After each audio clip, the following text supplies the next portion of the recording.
Psychic Radio, Earth's #1 psychic radio network, and watching Moonstruck TV, enlightening television. Welcome. Time for the Mini Medium with Stephanie Cowan. Live from tarotwithsteph.net. Connect direct. In North America, dial 888-454-2751. In London, 20-3519-2158. In Sydney, dial 02-8488-3147. Or online, contact us through our Facebook page, facebook.com/psychic radio. Or one of our websites, askoneradio.com or moonstruck.tv. This is the Mini Media on A1R, the Ask One Radio Network. All right. Hi, guys. Hello. Happy Wednesday.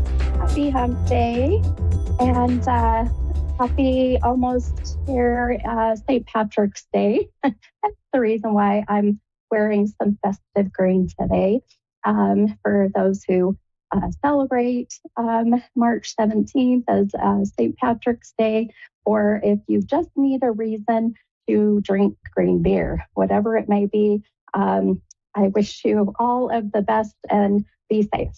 Anyhow, I am your mini medium on the A1R Psychic Radio and the always amazing and beautiful Moonstruck TV.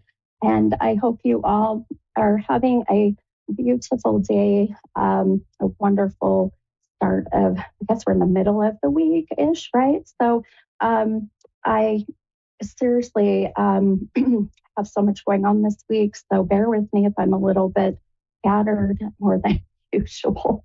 I have a huge event coming this Saturday night that we're going to be doing at a fun bar here in Harriman, Utah, called Redemption Bar and Grill. And I just get so excited. They have got me where I am there every third Saturday of every month. And it just so happens that this Saturday is the Saturday before St. Patty's Day. So it's going to be fun, and I can't wait. I've got so many amazing things planned. So if you happen to be in Utah and you want to head to the Harriman area, come see me at Redemption Bar and Grill. And that's Saturday at 6:30 p.m. And that's here in Utah's Mountain Daylight Time now. We just went through daylight savings. And speaking of which, I'm still trying to catch up my 1 hour of lost sleep. So I need all of my beauty sleep. I'm telling you, that 1 hour is very, very important. So I feel like I'm always trying to catch up with sleep as is lately. Things have been very busy and very all over and so much going on in my brain and my I feel like I just am constantly thinking about what's coming and what do I got to get ready. So I'm learning to be in a sense manifesting better home energy. So which I think we all go through those moments, right, of chaotic stress, and we have to be mindful to slow down and take deep breaths, right? So I'm working on it. But anyhow, so I have been sitting here, and as usual, before I get on, I try to take some time to meditate and focus and really connect with whoever my callers are going to be. And, if I'm feeling any spirits, if I have any loved ones in spirit that have been around me. And I've got other family stuff going on that has really weighed kind of heavy with me the last few days. So I'm not going to lie, it's been a little hard to focus and be grounded and centered. However, as I was sitting here and getting ready, and of course we'll pull an affirmation card here. I've actually got 2 cards that I wanted to share, but I just listen and listen to the numbers as they come up. And I always thought, how interesting if the number 17 popped up, is that St. Patty's Day? And, I just kind of laughed. But no, it is not the 17. It is not St. Patty's Day number, but the number 23. So 23 came up just before my amazing producer hopped on to get us ready. And I thought, okay, well, I can't ignore it. So number 23 is the number that somebody, or either my spirit guides or someone in spirit, is saying, this is me. 23 is going to connect with me. Now that's either going to be the 23rd of a month, which would be, a birth date, a death date, an anniversary date. We could be connecting with 2023 and or the 23. Occasionally, this would be where I connect with February 3rd, if that's a significant date, or this would be the age of 23. That would be the age that possibly someone that has passed, they passed at that age, or they would be 23, this year, how that connects. So we'll kind of see how that goes and flows with the night. But in the meantime, I'm going to quickly pull these the affirmation card, but also I have, because we just are out of the new moon energy, I thought, let's pull really quickly. Let's pull an oracle card, which my oracle deck is Moonology, and I love this deck. So we'll see what comes about with those. So let me count this out really quick here, and we'll see what our affirmation is for today. Well, for the week. I would say for today. It's for the week. And hopefully this affirmation connects to some, if not all of you. I hope that we all can take something out of these affirmations. So, wow, this is a beautiful card. And I'll tell you, it must be my guides in the universe going,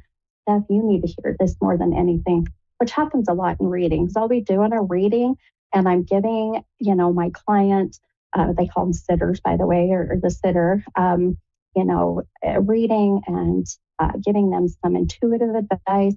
And I pause for a moment. It's like my guides whisper or yell in my ear that I need to practice what I preach, listen to more of what I'm getting.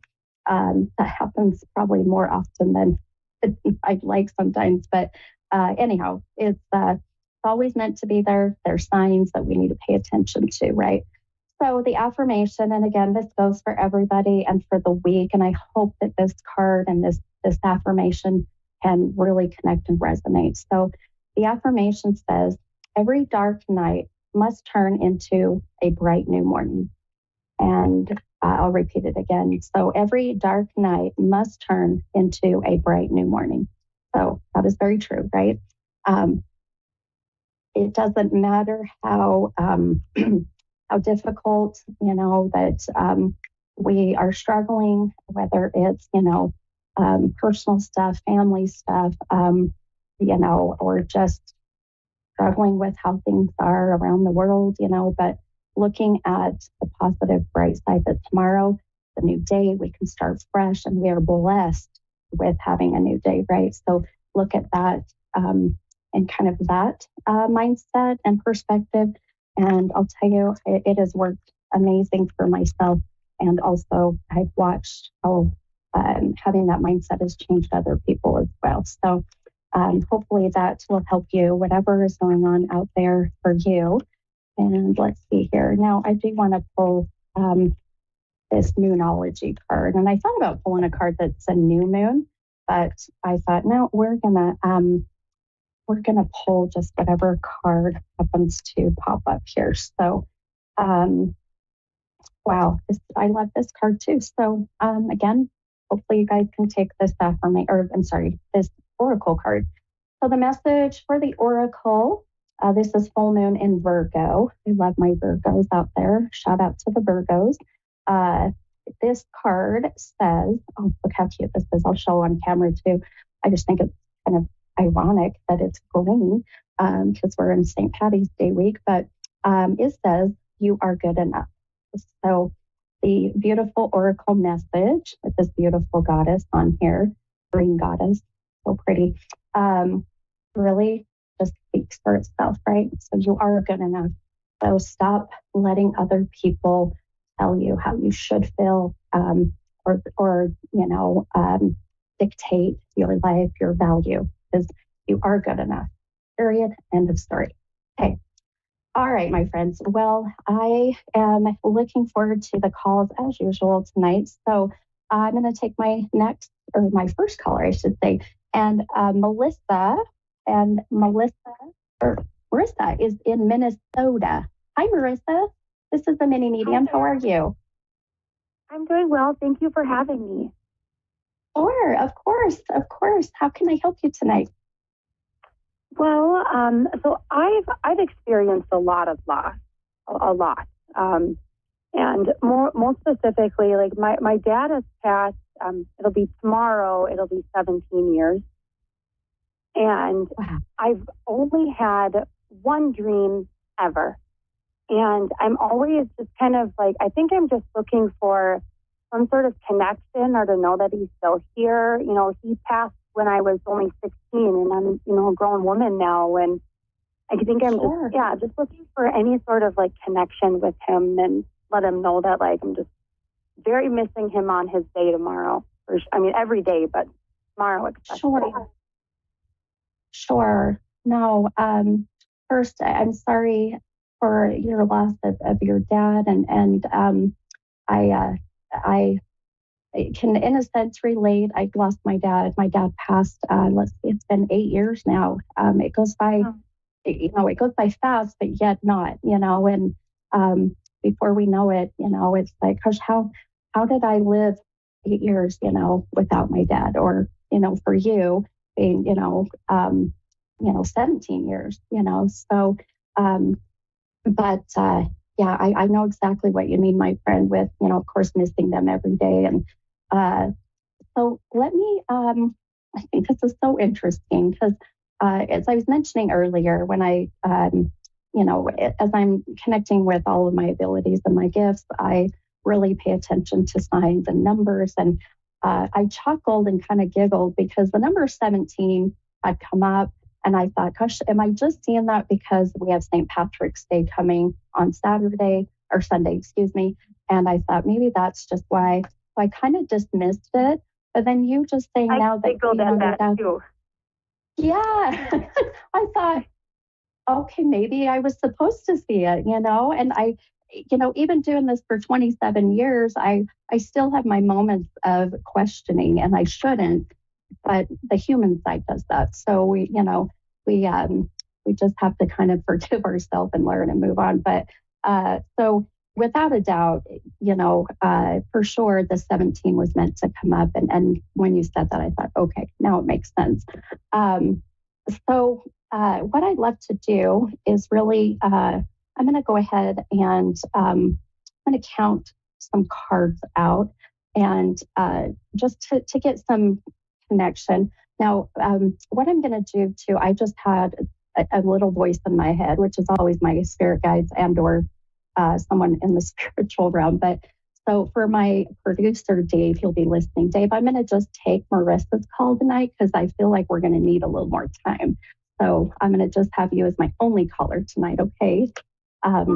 Because there's something sitting there, and the fact that you have your dad's anniversary tomorrow, his passing, and that I think we will spend a little bit more time together, okay? Thank you so much. Okay. Yes, you're so welcome.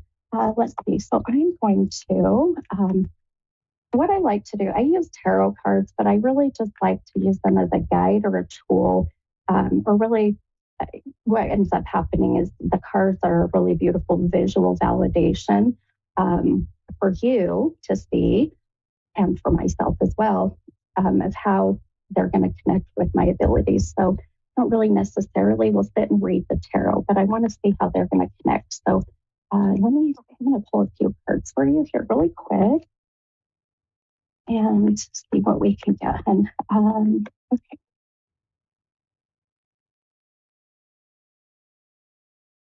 Give your dad some time to step in, step forward. If he's going to come through for us tonight. Okay. All right, my friend. So, all right. So I pulled a couple cards. Now, I'm going to you're not going to hear me say much for a moment. What I'm doing is just really kind of quieting my mind and see if I can get much connection with anyone, but hopefully with Dad. Okay. So give me just a moment here. Now, this is already interesting. I'm all about numbers. I love numbers, numerology, very important in my readings. I pulled two cards, just random, and the two cards that I pulled, one is number 7, the other is a number 8, which those two cards together, those two numbers equal 15. Now, I thought I heard you mention something about, was it the age of 15 when Dad had passed? I was 16, but it's weird because 15 was when we really connected and got really close. So Gotcha. that definitely could be it. And that was, we really connected at 15. He was really out of my life and in and out, kind of troubled relationship with the parents, with my mom and him. And so he just wasn't around as much. But 15, we connected and bonded, and I lived with him for a while. And then, good. only was able to be with him for really only about a year. Okay. Well, that would make a lot of sense why that number just resonated right offhand. So, all right. I'm going to also now, do you connect with that number 23 I was mentioning earlier? A lot. It's like it's my mom. My mom is the 23rd. My stepdad is the 23rd. My brother is the 23rd. I was supposed to get married to my late fiance who passed on the 23rd. So it's very, 23 also meant a lot to me as well. So when you said those two numbers, 17 and 23 together, I just kind of was just laughing because I was like, oh, well, it stood out a lot.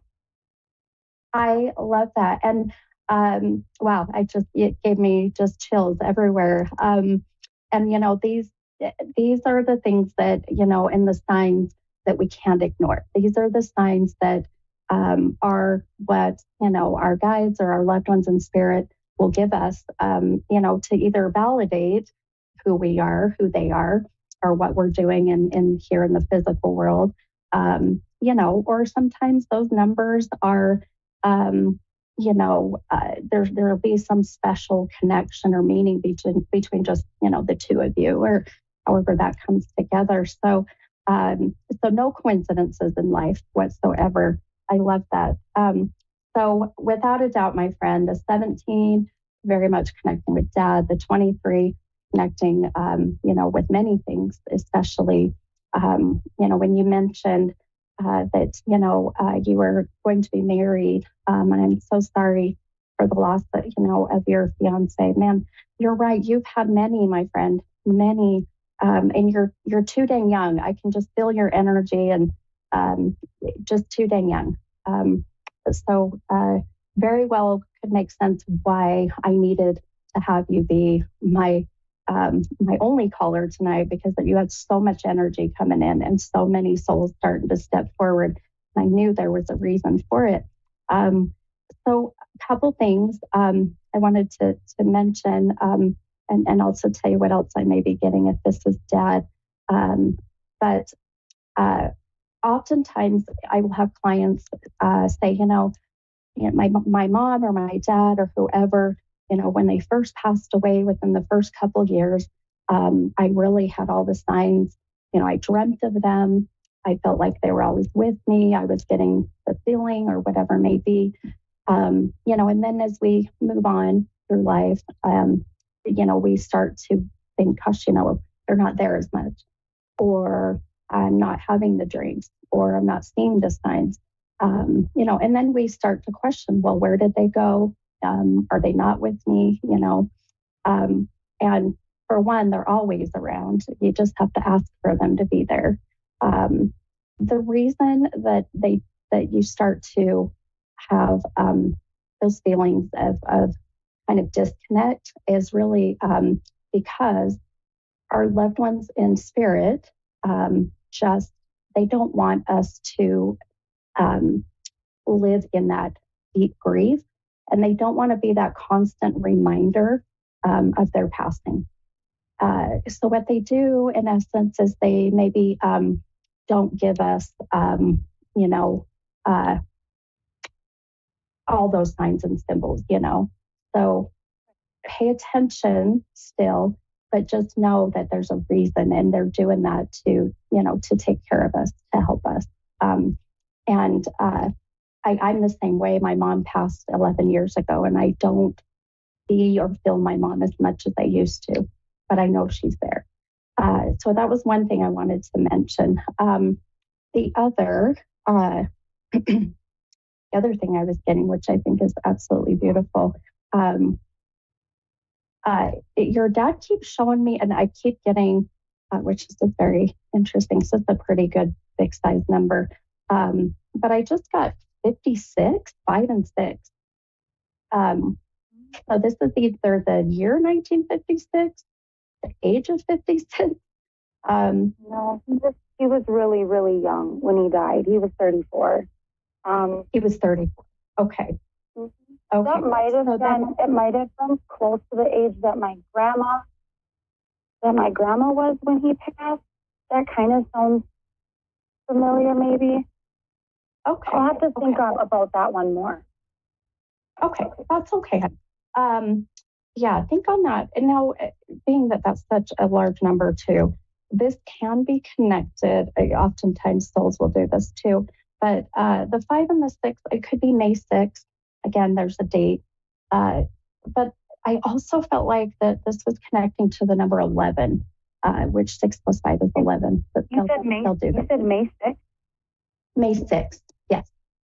May 6th will be my 10 years sober. I'm in recovery. My 10 years sober day is May 6th. Oh my gosh. Oh my gosh, my friend. Okay. Here's, incredible. I knew this is, your dad showing me that now, which I very much feel this is dad, if not many others on the other side that you have here.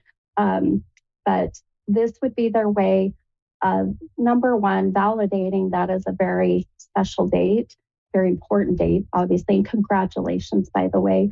I knew you and I knew there was we had a lot in common. And maybe offline we can chat. The relationship with your dad, your 10-year sobriety, we have a lot in common. That's why you were meant to be with me tonight, but also why I felt like there was so much coming in. But more importantly, my friend, this is your dad's way of validating that date, and just what a huge celebration, and how proud he is of you, hon. How proud. I can feel that overwhelming just warmness of being so proud. I don't get numbers this big often unless it's a date or there's a very significant age. So May 6th being your anniversary, and the fact that it's even a milestone, right? It being a 10-year, that's big. That's a big milestone. It is. That's incredible. Absolutely incredible. Amazing. I love it. Well, and that's what that's what they do. That's how our loved ones want to make sure that you don't question if they're ever around, or doubt that they're there. Sometimes it takes these little, well, I wouldn't say little, these big reminders, but just, making sure that you and I got connected tonight. And then also wanting to make sure we validated some very important dates through these numbers. The other thing too, I know I've got about 2 minutes left of my show, but the other thing that I'm getting, that I really feel this is, boy, I feel like this can very well be from possibly your fiance, because the minute we talked about your sobriety and we mentioned that date, he, I immediately heard to also tell you how proud, but then also that there was an overwhelming sense of wanting to tell you how sorry. I just kept hearing him say, "Tell her I'm sorry I didn't make it to that point."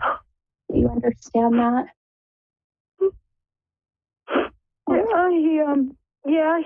My fiance died from an overdose 6 years ago. It'll be 6 years in April, and he didn't make it, and we tried to get sober together, and he helped me get sober, and I got sober, and he didn't, and that was. Thank you so much for that. Oh my gosh, you're so welcome, hon. You know, I truly believe in, amazing, timing, divine timing. And, I would absolutely love, I've got probably about a minute left, but if you go and check out my Facebook page, it's Mini Medium, just like my show, and shoot me a message. I just want to have a little offside chat with you. Is that okay? Yeah, absolutely. I'm looking forward to it. Oh my gosh, me too, hon. Me too. Well, it's been a pleasure, and thank you so much for calling in, and I'm so happy that we got these beautiful connections, and I can't wait to talk to you soon. Yeah, thank you so much. I appreciate everything. I'm in tears. You hit everything. Well, hopefully happy tears. Yeah, happy tears. Thank you so much. Good. All right, honey, you're so welcome. We'll talk to you soon. Have a good night. Yeah. Bye. Okay, bye-bye. All right, guys, that goes by so fast. I know just the one caller, but it was so needed tonight. So I will see you guys next week, same day, same time. Have a great, great week. Bye, guys.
Psychic Radio, Earth's #1 psychic radio network, and watching Moonstruck TV, Enlightening Television.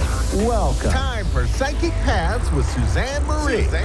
Live from PsychicPaths.com. Connect direct. In North America, dial 888-454-2751. In London, 20-3519-2158. In Sydney, dial 02-8488-3147. Or online, contact us through our Facebook page, facebook.com/Psychic Radio. Or one of our websites, AskOneRadio.com or Moonstruck.tv. This is Psychic Path on A1R, the Ask One Radio Network. Hello, everyone. Welcome to A1R Psychic Radio. I am Suzanne Marie, here for a little time. I am a clairvoyant and a light trance medium. And you can reach me at Psychic Pass, and it's down there. And you can reach me on my website or on my Facebook page. I'm always able to connect with you. I hope everyone is doing well, and I hope that everyone is feeling safe and loved. We have Sadie from Wales. Hello. Oh, hello. How are you tonight? Hi, I'm good, thank you. And yourself? Good, good. What can I help with tonight or today? I was just wondering whether you had any of my loved ones who has passed, whether you could give me a reading through any of that. You wanted to know about past loved ones? Yes, please. Okay. Do you have anyone in Pacific that you were trying to get a hold of? Well, my mother-in-law, she have a long past. Okay. Let me see what Spirit says, okay? Okay.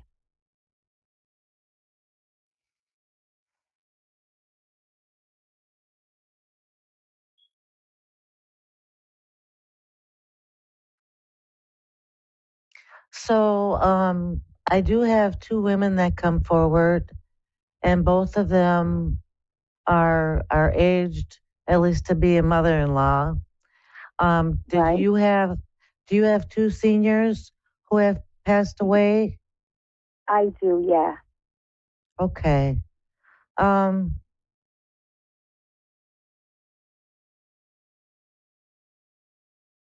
trying to hear the mother-in-law.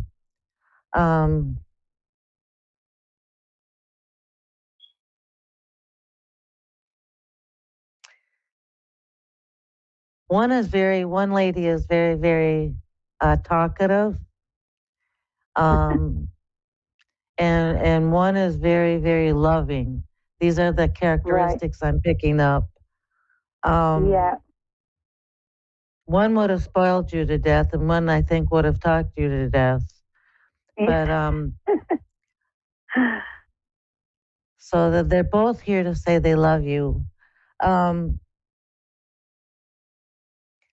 So the one that seems to talk, is that your mother-in-law? Yeah, it is, yeah. Okay.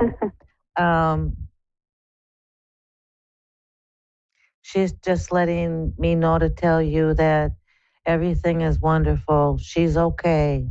All right. And it seems that her mind is at peace. For whatever reason, she's bringing forward that she's peaceful. Right, good.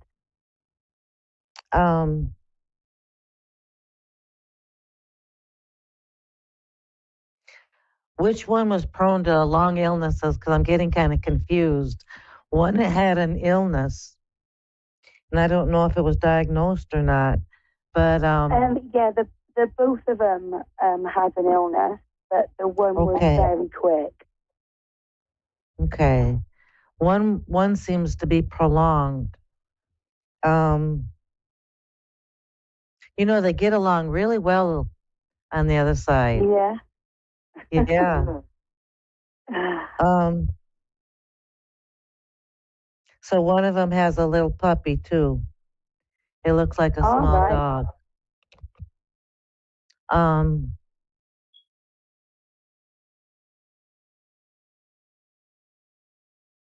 So was she kind of frustrated with your husband? Because there seems to have been some problems in the past. But she was, yeah. She's saying that she only wanted the best for him, but she may not have gone about it in all the correct ways. Right. And so she's bringing that forward. When it comes to you, she says you're lovely. She absolutely said lovely. No.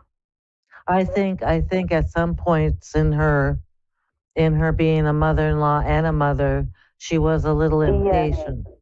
There seems to be impatience. Yeah, And very. and so she's very sorry for that. But she's again telling you that she only did it for the best interest of you two. That's it. She did. Yeah, yeah. Is there any questions that you would like to ask of her? No, I just hope that she's just happy. You know what I mean? As long as She she's all is. right. And it was very interesting as she was coming through because she had the mindset of la di da, just kind of like I'm not really thinking or concerned or focused on anything. And I think she needed that. Something tells me that she was a very much worrier type of person. A terrible way. She'd worry over everything. And so she does want you to know she's at peace, and that she loves you both dearly, and she apologizes. Oh, Uh, well, that's and nice. and the other lady, I get a V, some kind of V. She's telling me that she is always with you, whether you know it or not. She's still very much tender-hearted with you, and she says when you are alone and you do start to worry, she is with you. That she comes in and she just wants to share her love with you, and that she is there with you. Did you say a V or a B? It sounded like a V, but maybe a B. I think she's trying to tell me something, but she really just wants you to know she loves you. Yeah. She's impatient too right now because she's like, okay, she's got the message. But she just wants you to know she's around you and she loves you. She feels like she loved the summers, or she loved flowers and gardens. Yeah. Wherever there were flowers, she loved. And sometimes I think when she is around you, if you do smell a fragrance, it's probably her, because she's very much a flower person. And I took a whiff of a flower, so I'm suspecting that she had some kind of perfume that was a flower. Yeah. Go ahead. Oh, okay. No wonder. Okay, that makes sense. So there you go, and I hope that I've been some help to you today. Yeah, that's brilliant. Thank you very much. You have a great week, and thank you so much for allowing me to share tonight. That's okay. Thank you very much. Thank you. Bye-bye. Bye. Bye-bye. Thank you for listening, and thank you for calling, and I will see you next week. Thank you, everyone.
Psychic Radio, Earth's #1 psychic radio network, and watching Moonstruck TV, enlightening television. Welcome. Time for Lavender Moon Healing with Bree Patak. Live from linktr.ee/Lavender Moon Healing. Connect direct. In North America, dial 888-454-2751. In London, 20-3519-2158. In Sydney, dial 02-8488-3147. Or online, contact us through our Facebook page, facebook.com/psychic radio. Or one of our websites, askoneradio.com or moonstruck.tv. This is Lavender Moon Healing on A1R, the Ask One Radio Network.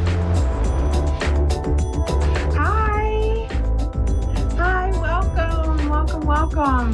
My name is Bree. I am Lavender Moon Healing, and I am honored to be here this evening. I am super excited, and I am grateful for all of those who are joining me and sharing their energy with me, and I couldn't be more excited. So a little bit about me. I am a psychic medium, Reiki master practitioner. I was gifted my gifts about a year and a half ago, after the universe decided it was time. And I have been blessed ever since.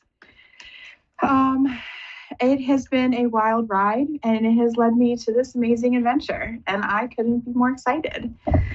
So I did have a day today. The word flow kept coming up in my day today, and I felt like it's something that I needed to touch on, because we kind of forget in life that we need to just ride the wave, and we need to just kind of go for it and surrender. And I was listening to meditation this morning, and she was talking about how life is a river, and I always use that comparison because it can be bumpy and it can be smooth sailing sometimes, and sometimes we grasp a hold of the banks of the river, the sides of the river, and we hold on so tight because we're so scared of what's going to happen if we let go.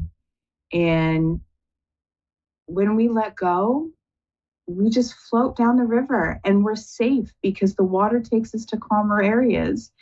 And I think sometimes in life, that's what we have to do. We have to just close our eyes, take a deep breath, and let go and surrender to the river. And it's been something that has come up in my life a lot. And I know that there are several people around me who have experienced that and are struggling to let go. It is very hard to let the universe know that you are ready.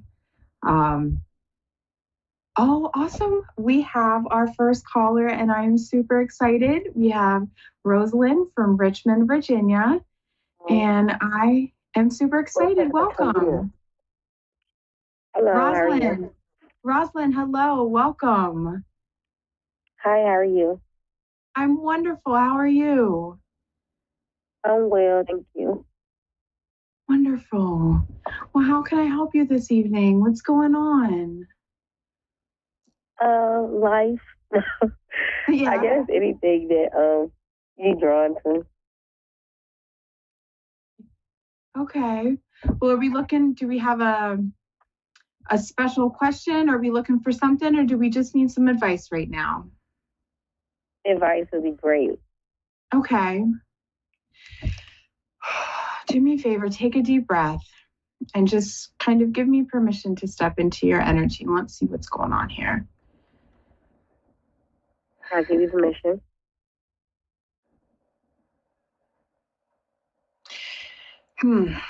Now, are you having a tough time making a decision? Are you kind of stuck at this crossroad right now? Are we? Well, I actually made a decision about, I guess, maybe my love life. Okay. Oh, that's you were conflicted about that. I was. And this is going to come into the message that I was just delivering. I think we have that idea that we need to control things, and we have that idea that we need to be in control of everything. And when it comes to the matter of our heart and love, sometimes what we think isn't right is exactly what we need at the time. And I think that your heart said one thing and your mind said another. And I think you went with your heart. That's true. And that's what you need to do, because your head was like, no, what if? But your heart said, let me love. And that's a beautiful thing.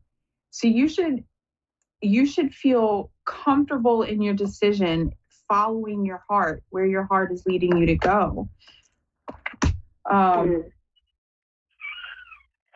I think that this partner that you've chosen or not chosen, whatever your decision was that you followed,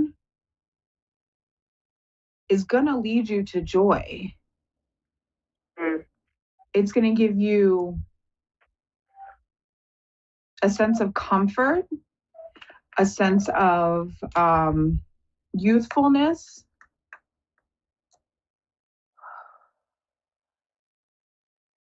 But your head is still messing with you. Your head is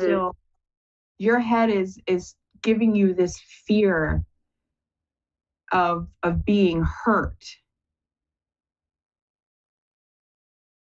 And I feel like you were scared to make this decision because you've been hurt so much in the past.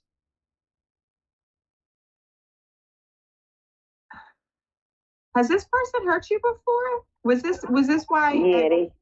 Okay, I was going to say there's like rational feelings coming in, like no, this is going to happen again. But if you in your heart know that this is where you're supposed to be, then that's where you stick with. That's where you follow your heart. Your heart is going to lead you to what is giving you joy. And now the other thing to do is follow your intuition. If you know in your heart that this is the right thing, our intuition is a strong tool. It's a guide that I think we forget to use.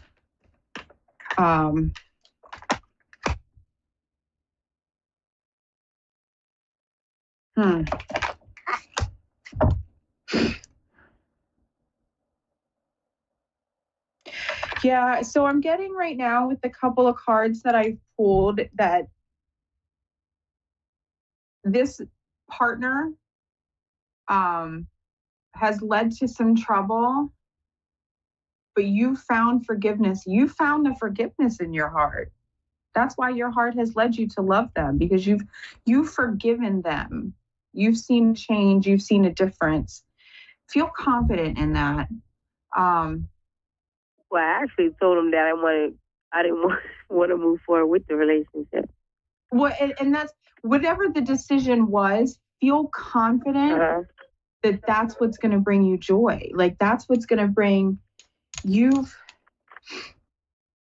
forgiven enough. Like you found the peace in your heart with whatever your decision was. That's you should feel proud of that, whether it's to stay or to go. It doesn't matter what the decision is, but you followed your heart and you led with that, and you found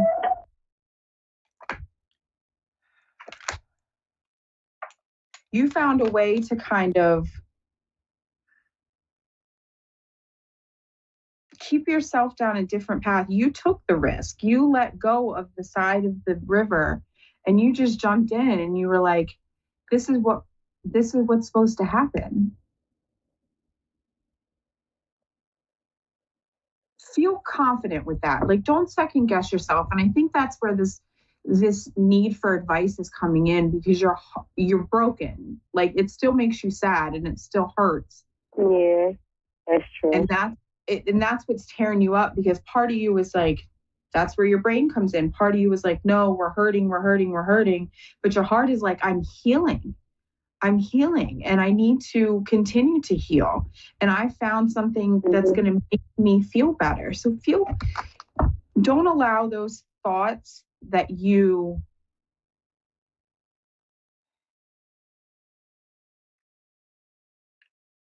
don't allow those negative thoughts that you know aren't right for you to take control. Right. When they start to, I'm sorry, go ahead. Oh, I'm listening to you.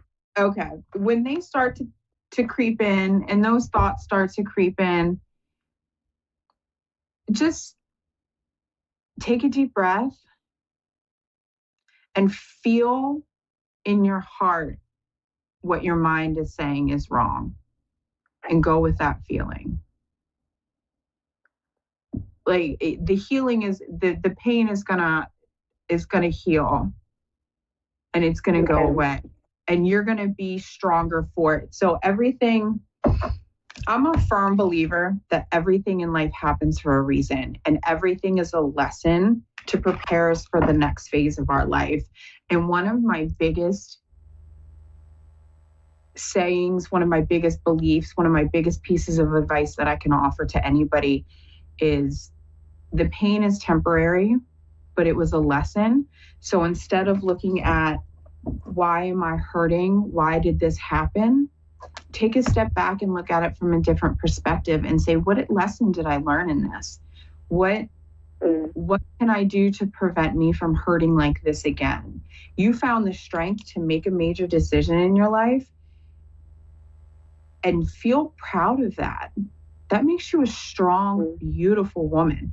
And to be able to put your foot down and make a stance, learn from that, gain from that strength, multiply that, magnify that, and continue to live your life with that strength when making other decisions.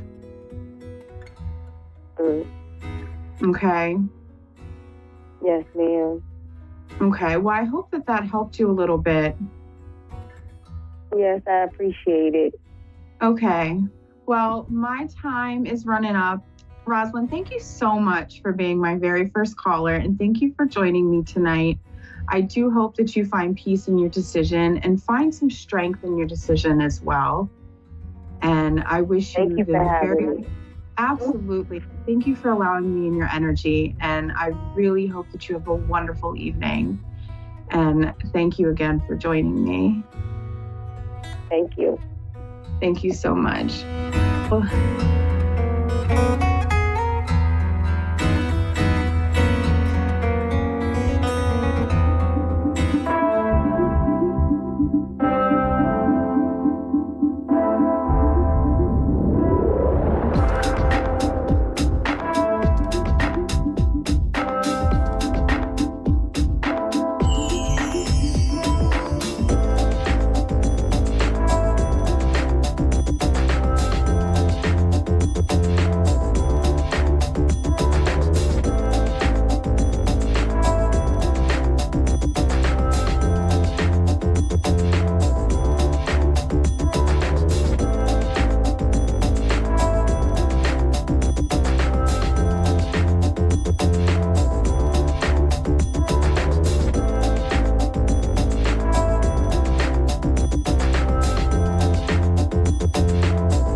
to A1R Psychic Radio, Earth's #1 psychic radio network, and watching Moonstruck TV, enlightening television.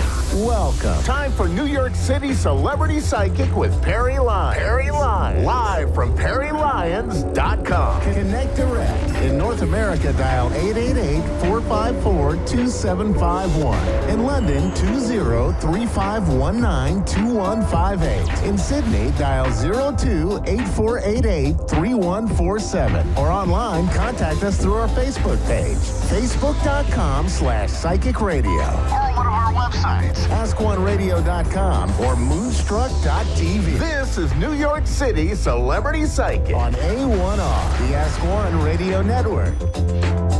Hello, my cherished ducklings. I'm Perry Lyons. This is, New York City Celebrity Psychic, coming to you over Moonstruck TV and A1R Radio. As always, I am staring at my phone like a love-struck teenager, waiting for your call. I can't seem to talk, but I'm still waiting for your call. And let's see. I'm just going to pop right into the psychic tarot weather. The psychic tarot weather is just kind of the vibes for this week, starting today. So the first card is for the next couple of days. The middle card is for the weekend-ish. And then you're getting the hang of this. The last card is for the last few days after that. Sounds complicated. It's actually easy. Okay, let's start. Okay, the first card is interesting. The Hermit card denotes that you're in a time when you might have an idea or a way of being that maybe isn't being supported by too many other people, but you think or know that it's the right thing for you. It's a card of sort of going it alone.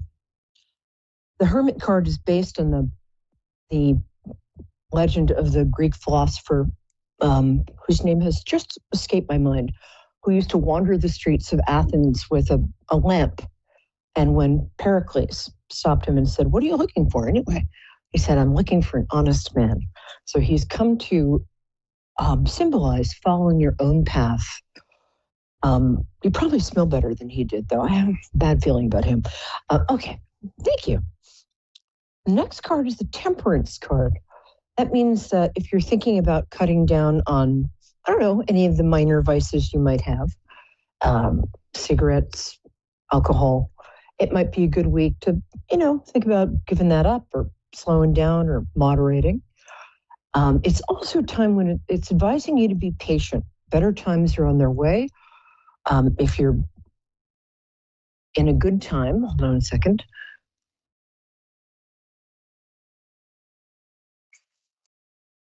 Sorry about that. If you're in a good time, just look around, appreciate it, and know that good times are great.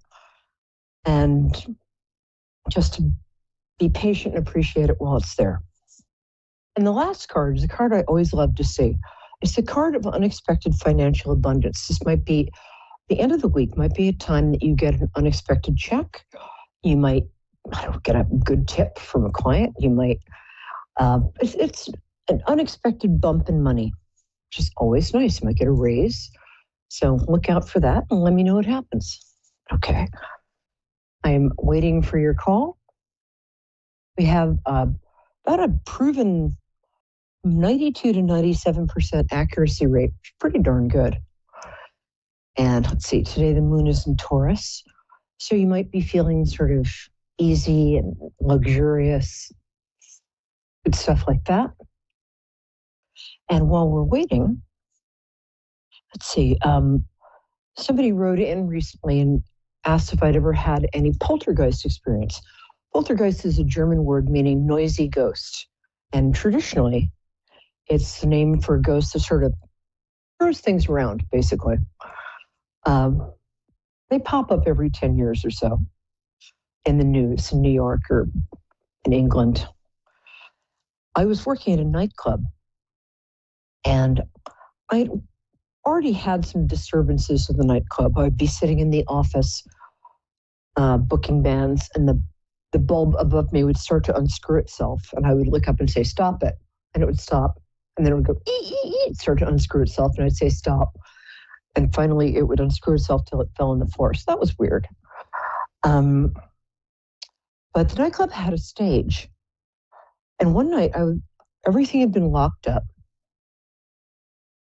And really locked up. We had an alarm system. You could have gotten in there tighter than Fort Knox.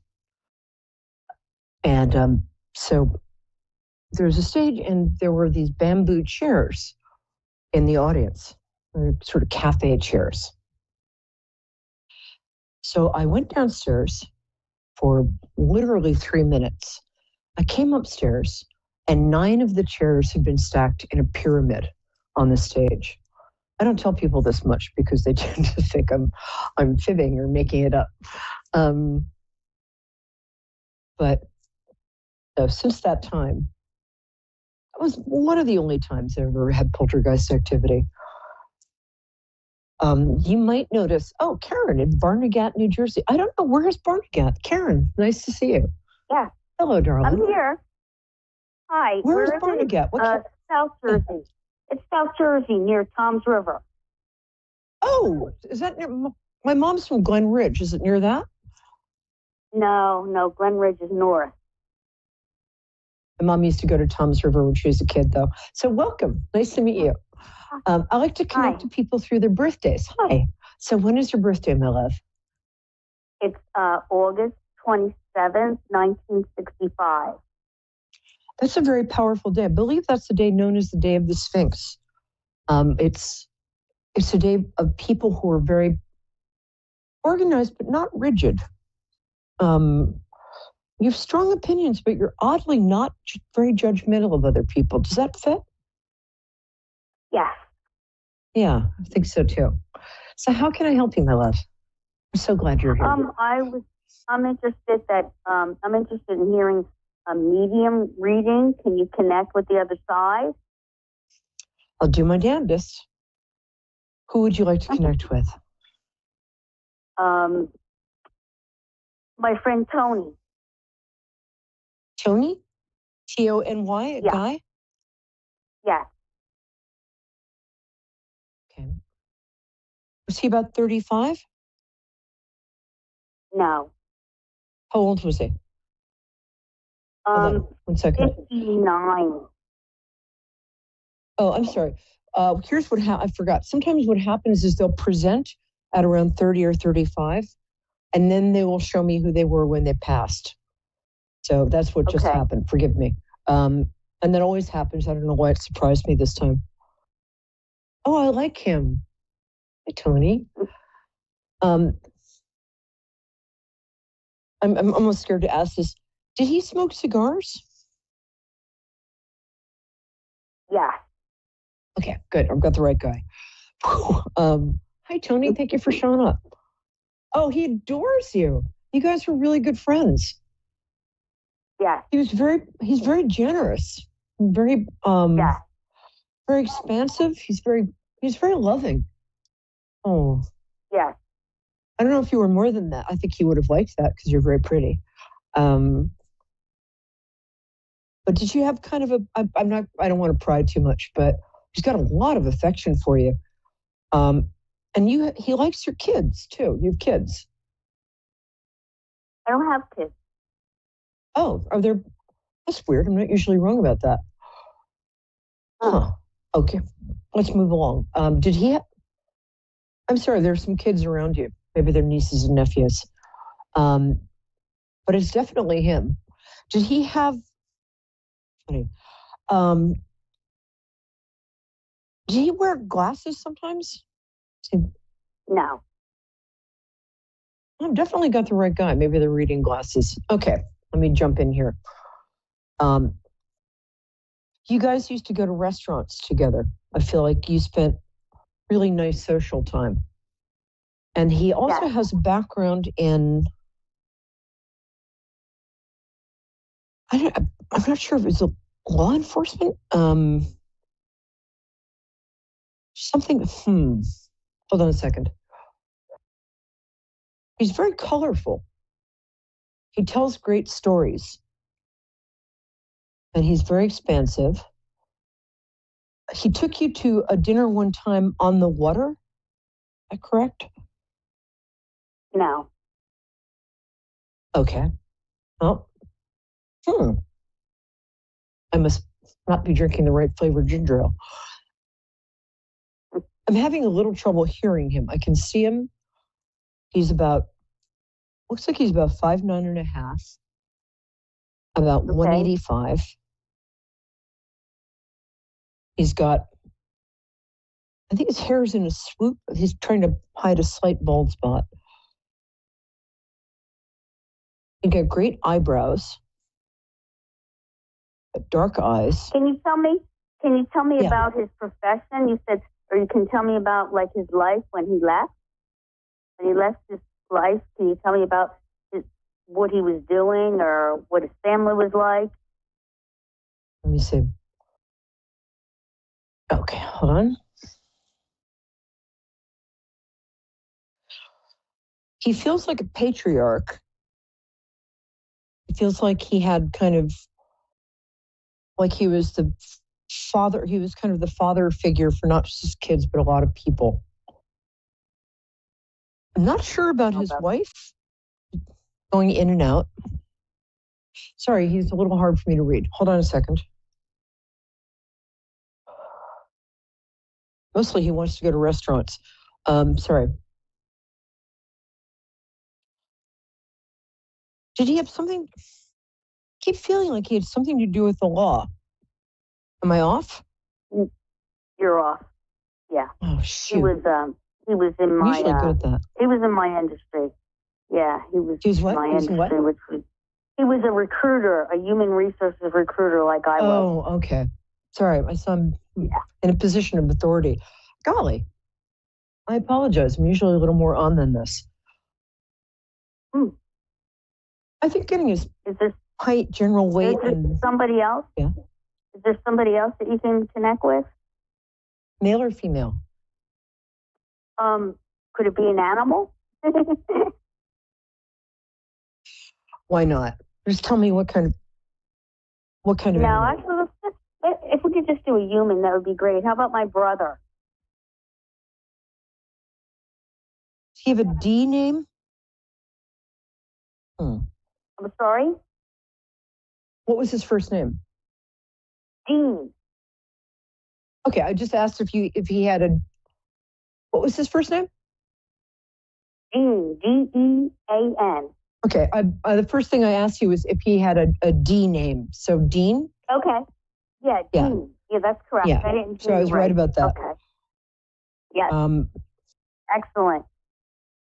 Yeah. Some days more than others. I like him. He's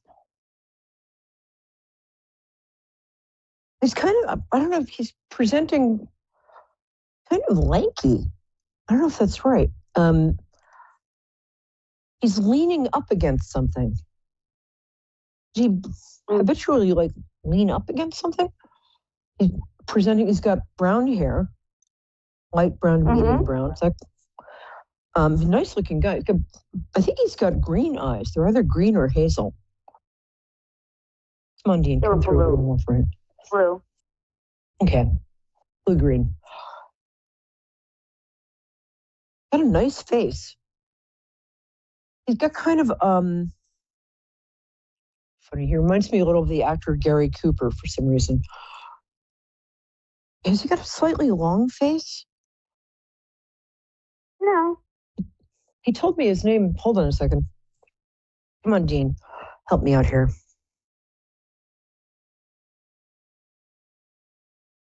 Oh, there we go. Okay, thank you. I hate asking this. I don't suppose he had a motorcycle, did he? No. Darn, I'm getting him, but I'm not getting details. Hold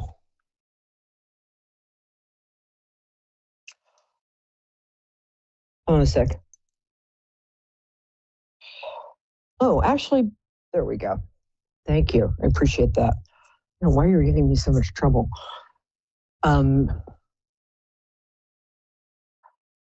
He's kind of a family man. He's kind of kind of a normal guy. He's showing me he's wearing a suit.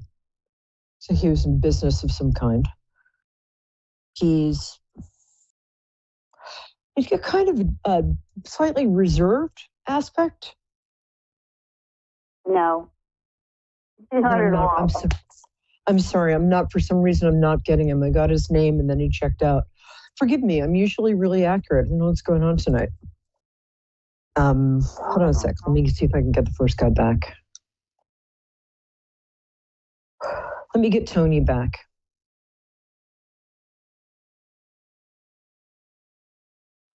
Okay. Tony just wants to talk about food. This is a little frustrating. Was he a big foodie? Yes. Yeah, sometimes they can be a little capricious when they show up. Great. He wants to talk about either eggplant or chicken parmesan. Tony, this is not helping. Tell me a little about how you passed. He passed suddenly, he says. That sounds about right, but I'm not positive. I think something. I'm sorry. This is as good as it's going to get tonight. I got partially right, but that's about it. Forgive me. Yeah. I mean, what you said, the D name was accurate, very accurate. Yeah, but for some reason he's not fully materializing, and I don't know why. Hold on a second. Tell me his middle. Did you have a nickname? Tell me your name again. Karen, Karen. Okay. Dean, Karen's here. Come forward a little for me, please, okay? Okay, he's funny. Were you his younger sister? Yes. Did he torture you? Not literally, but he bossed you around, he tortured. Thank God. Thank you, Dean. Appreciate. Mm-hmm. Oh, he's cute. He's sort of I'm sorry, he doesn't have a long face. Not a round face, but he's sort of a medium build, nice looking guy. Hi, welcome. He says you should, okay, I've got Amber and Utica in a minute. He says you should call your mom more often. He's saying something about, God, this is really hard. I don't know why it's so hard today. Okay, he's funny. He's a little loud. He's got a very straight nose. Nice looking man. Yeah. Wide shoulders, about 5'10". No, he's 5'6". Oh, really? We're all short. He might be. Yeah, we're all short in the family. Sometimes, I'm getting him in waves. I'm sorry. Sometimes I can't control how they come through. I do get that he's funny. I do get that he was kind of a difficult big brother, but I'm sorry. Some days are better than others. I apologize. I'm usually good at this. Okay. Try next week. I might be more on. But kind of an off day today. So how do I get back in touch with you? Like, how do I connect with you going further? Like, you offer a service, you charge, how much do you charge? Yeah, that kind of deal. I'm at Perry Lyons, Peri Lyons, Lyons, on Facebook. Just contact me there. I'll see if I can do better. Huh.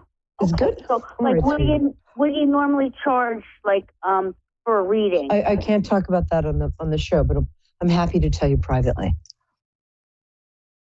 And next time I'll be a little more on. I've got to go to Amber now, my darling. So get in touch with me, and I'll see if I can come through a little more. Okay? Address again? Can you give me the address again? It's on Facebook. My name is Perry, Peri Lyons, Lyons. Thanks, love. Okay. And now, that's the hardest show I've ever done. We have Amber and Utica. Hi, Amber. I'm a little rattled, but I'm happy to hear your voice. How are you, my love? I'm great. How are you? I'm good. Whew. So I like to connect people through their birthdays. When's your birthday? Through my birthday or my past loved one's birthday? Let's start with your birthday. My birthday is September 27th, 1995. Oh, I have shoes older than you. Oh, you're a Libra. I love Libras. Yes. Libra women, they're always very truthful. I think maybe sometimes you get in a bit of trouble for that. Yeah, you're very, very straightforward. Yeah. Yes, I am. Don't ask Amber what she thinks of your new dress unless you actually want to hear what she thinks. That's my favorite quality in people, though.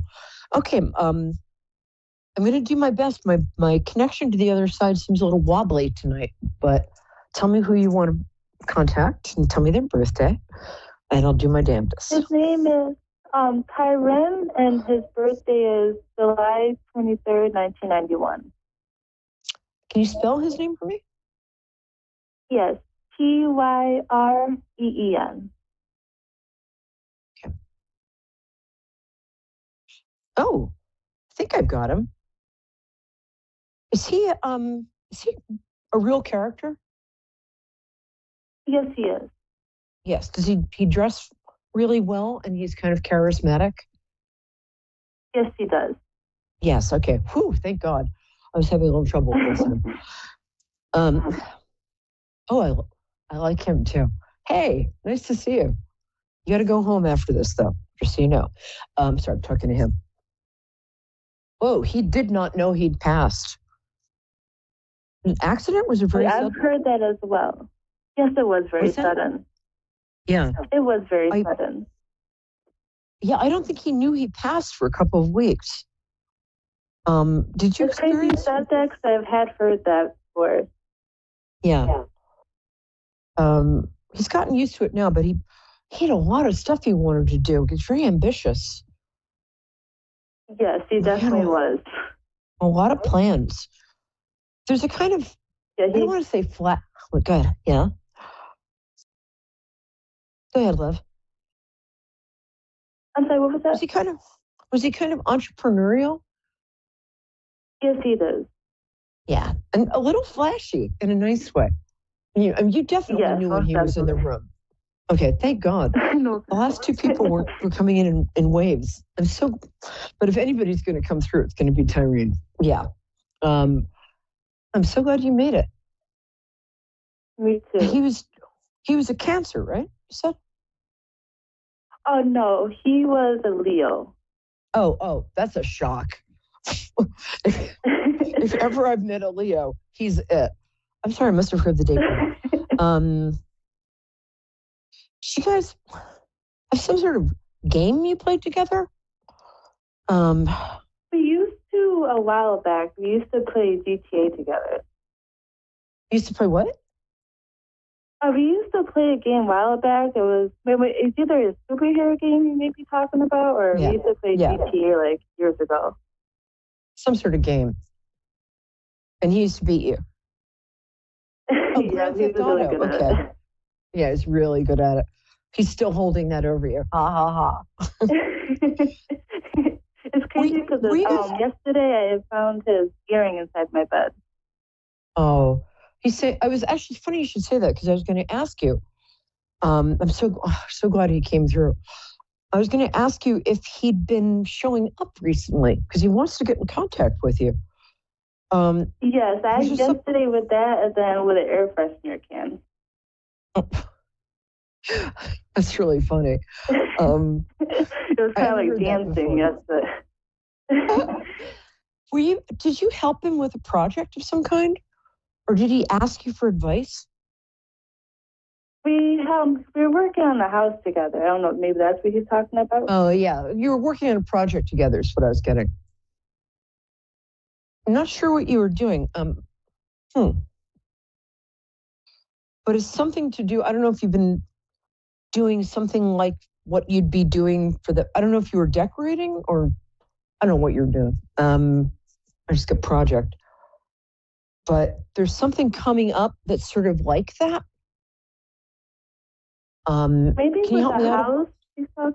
Yeah. Something something to do with either the house or something you were doing with him on the house. That it seems like it's coming up again. Sense. So he's telling you he's with you, and he wants you. You have a real talent at something. Actually, a couple of real talents. Nice to meet you. He wants you to take your talent seriously. It's like, I don't know if you have like a day job you're not crazy about. He wants you to branch out and do this thing that he knows you're great at. Sorry. But it's something to do with the talent and the project you're working on together. It's coming back up.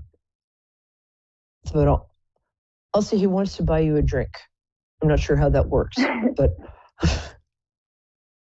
do you drink something weird? Like White Russians or something? I drink Starbucks, or maybe that's what he's talking about. Oh. Something to do with a drink. He's buying you some weird, like he wanted your drink a certain way. I don't know if it's like... Yes, I remember he would offer me to buy me my coffee. I think that's what he's talking about. Oh, that's it. He's offering to buy... Okay. Look at me. My mind immediately goes to alcohol. What else? Hold on a second. I don't know why he's showing me his shoes. He's got really cool new shoes. I don't know why he's showing me that. Oh my God. That's what? So him, because he has so much shoes and he's bought me shoes and our kids' shoes. That's funny. I don't get that with men very often. I love that. Yeah, he was showing me. They're almost like Gucci loafers. They're very. He's got flash. He's got style. Most definitely. Also, did he ever wear a diamond earring? Yes, that's what I had found in the bed the other day, which I thought was crazy. That is crazy. And that's what he wants you. A, he wants you to have that. And B, he just misses you. I think he hangs out. He doesn't hang out with you in an embarrassing way, but he's with you a lot.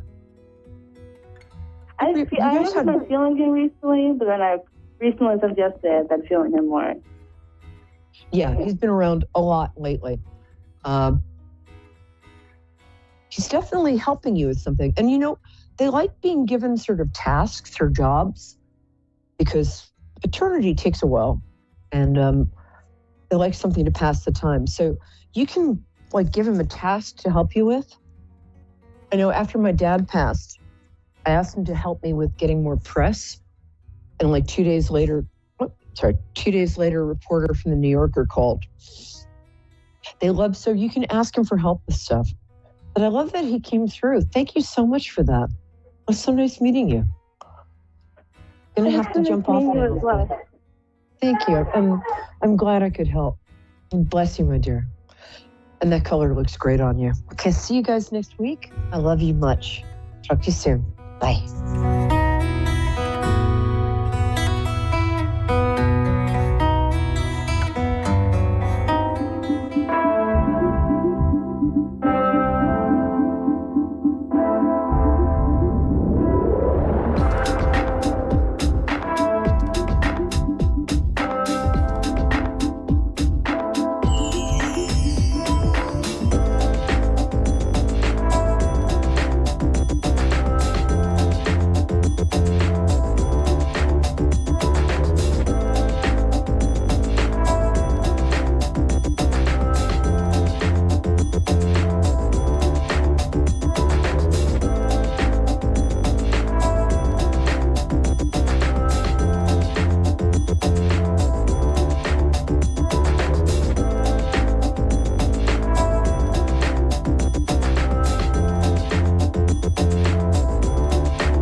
Network and watching Moonstruck TV and Lightning Television.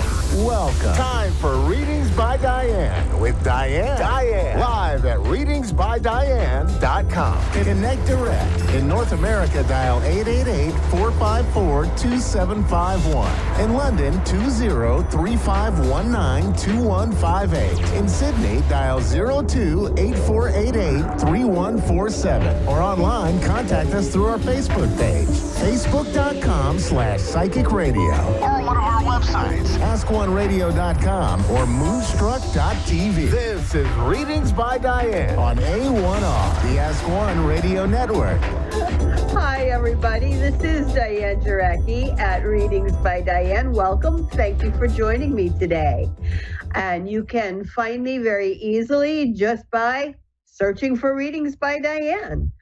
www.readingsbydiane.com, at Readings by Diane on YouTube, and I think it's Readings by Diane or Readings by Diane Jarecki on Facebook. I think there I had to include my last name. I'm easy to find. And boy, did I have a great weekend. Last week, at the last minute, I had an event appear that was like right in my backyard, and still had openings for people to do things there. It was an out-of-the-box type event for me. I was the only tarot reader. It was like a flea market kind of thing. But I love out-of-the-box events. I love being the only reader and an unusual thing. And I have the chance now to do that continually on a regular basis. It was the very first one. I got right in on the ground floor. I am like really happy about this. And so that's going to be one of my weekends, at least once a month. And, because I do have some other things coming up too, which I'm really excited about. So I had an awesome weekend. I hope everybody out there did as well. And today we are having a beautiful, almost spring-like day. So the sky is so blue here. It's one of the things I love about living here in New Hampshire, in my little town in the middle of nowhere. And the sun is shining through the trees. It's just gorgeous out there. And so, hello, Jessica. And how is it in Ohio? Beautiful, actually, today. Good. So, how can I help you today? I was contacted and they said they wanted to give me a reading, so I was just curious if how you go about doing it, or like how you operate yours. Okay. Yes, because you know what? Everybody is a little bit different. And so the way that I do my readings, I ask for a specific question if possible, or at least life area, relationship, career, finances, whatever. Okay. And that gives the cards a framework. We don't have the space and time here for what I do typically for a general reading, because there's a spread that I use that lays out a lot of cards, and I honestly don't have the room here to do that. So if we can, I'd really like to at least give that framework of a specific life area. Career? Tarot reader, yes. I do tarot, Lenormand, and playing cards, and it will depend completely on your question, what we're looking at. Oh, no, I said career. Oh, career. Sorry. Yeah. My bad. Okay. All right. You know what? I'm going to pull tarot. I'm feeling tarot for this today. Oh, a beautiful spring day. The Lenormand would have been really nice today. Anyway, it's a springy day. So, all right. Okay, Jessica.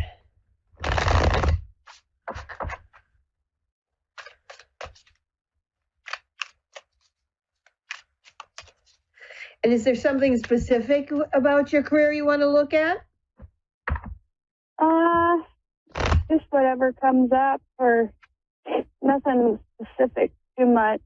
I'm on the path right now, but I just like to know, like, I don't know if I'm on the right path, or if this is what God wants me to do, or anything that comes up. Said that the first card to come up was the Pope. The Pope? So, yeah, like Spirit is saying, or God is saying, however you want to, whatever you want to put a name to that as. But yeah, it was just kind of funny that you, as you were saying, is this what God wants me to do? The Pope. Yep. Yeah, make this stuff up. I'm telling you, it's amazing. You just can't make this stuff up. Now, what all does the Pope mean? Well, okay, so that can mean a lot of things. All right. I'm kind of looking now because I never, in my system, I read the Tarot de Marseille. So I don't read any card just by itself. I read it in combination with the other cards. But it was just kind of funny when you said that, because that is like the spiritual leader, the Pope, right? Yeah. So the Hierophant, if you're in Rider-Waite-Smith, you'll hear it called, in my system, it's okay. So that with the Five of Cups, which is interesting because, and Justice, if I look at these first three, but it's interesting because I feel like there is a change in your feelings about your career. And you're feeling like there may be a different path that you need to take. And Justice and the Emperor follow that. So I'm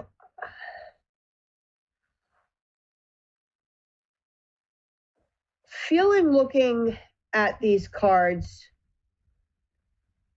just starting there, that there is a need to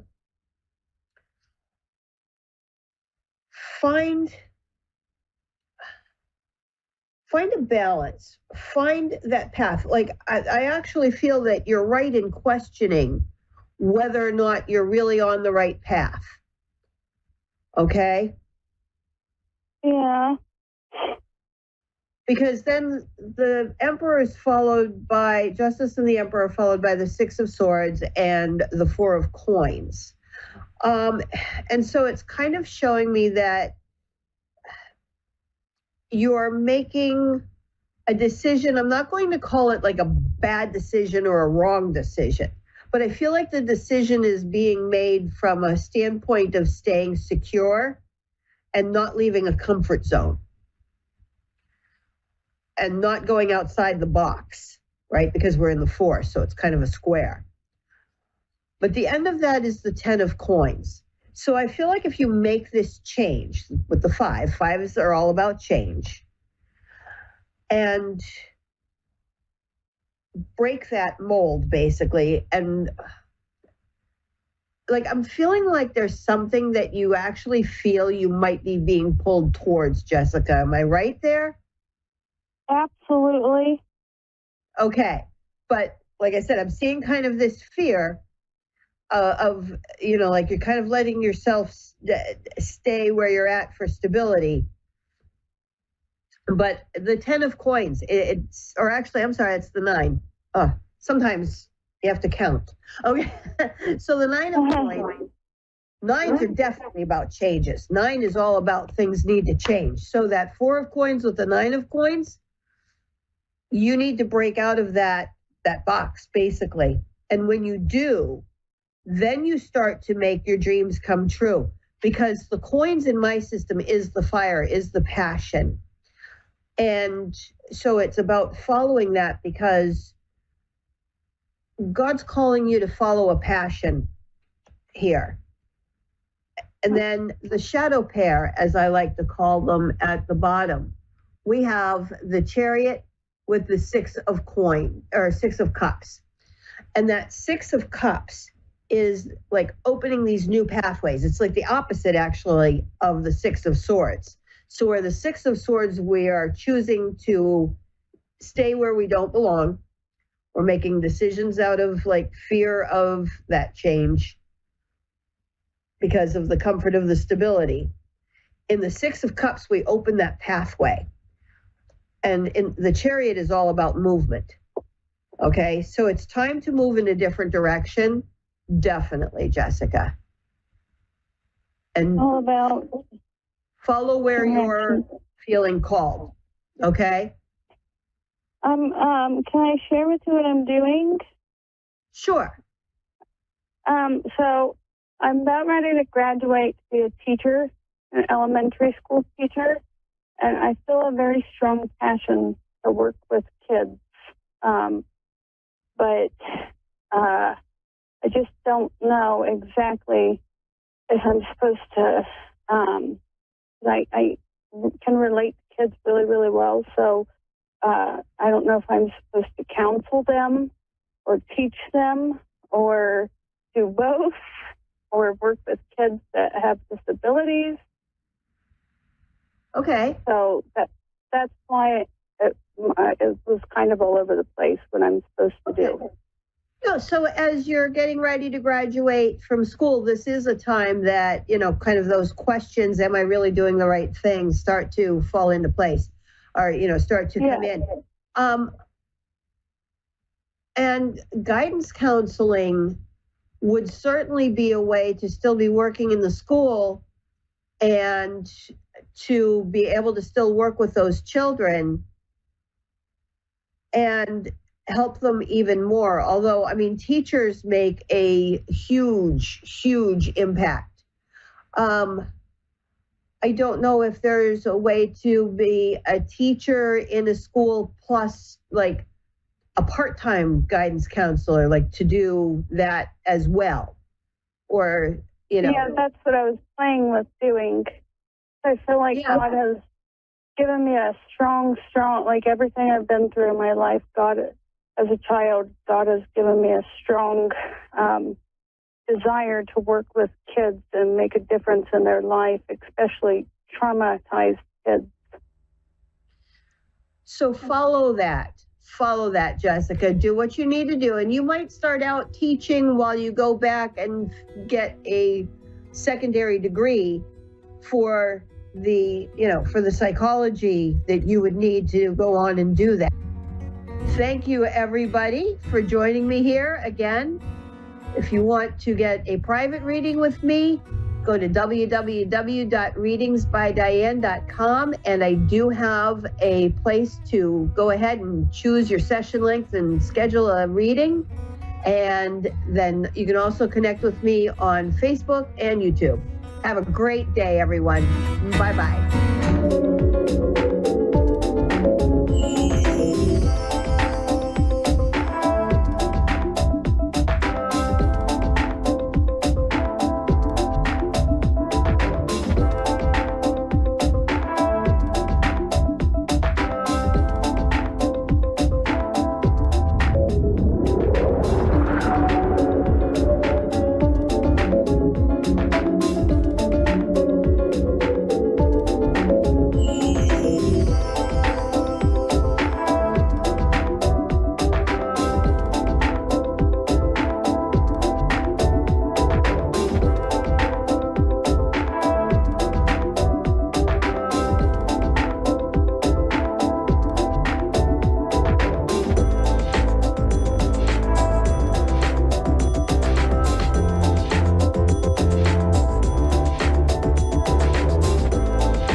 Psychic Radio, Earth's #1 psychic radio network, and watching Moonstruck TV, enlightening television.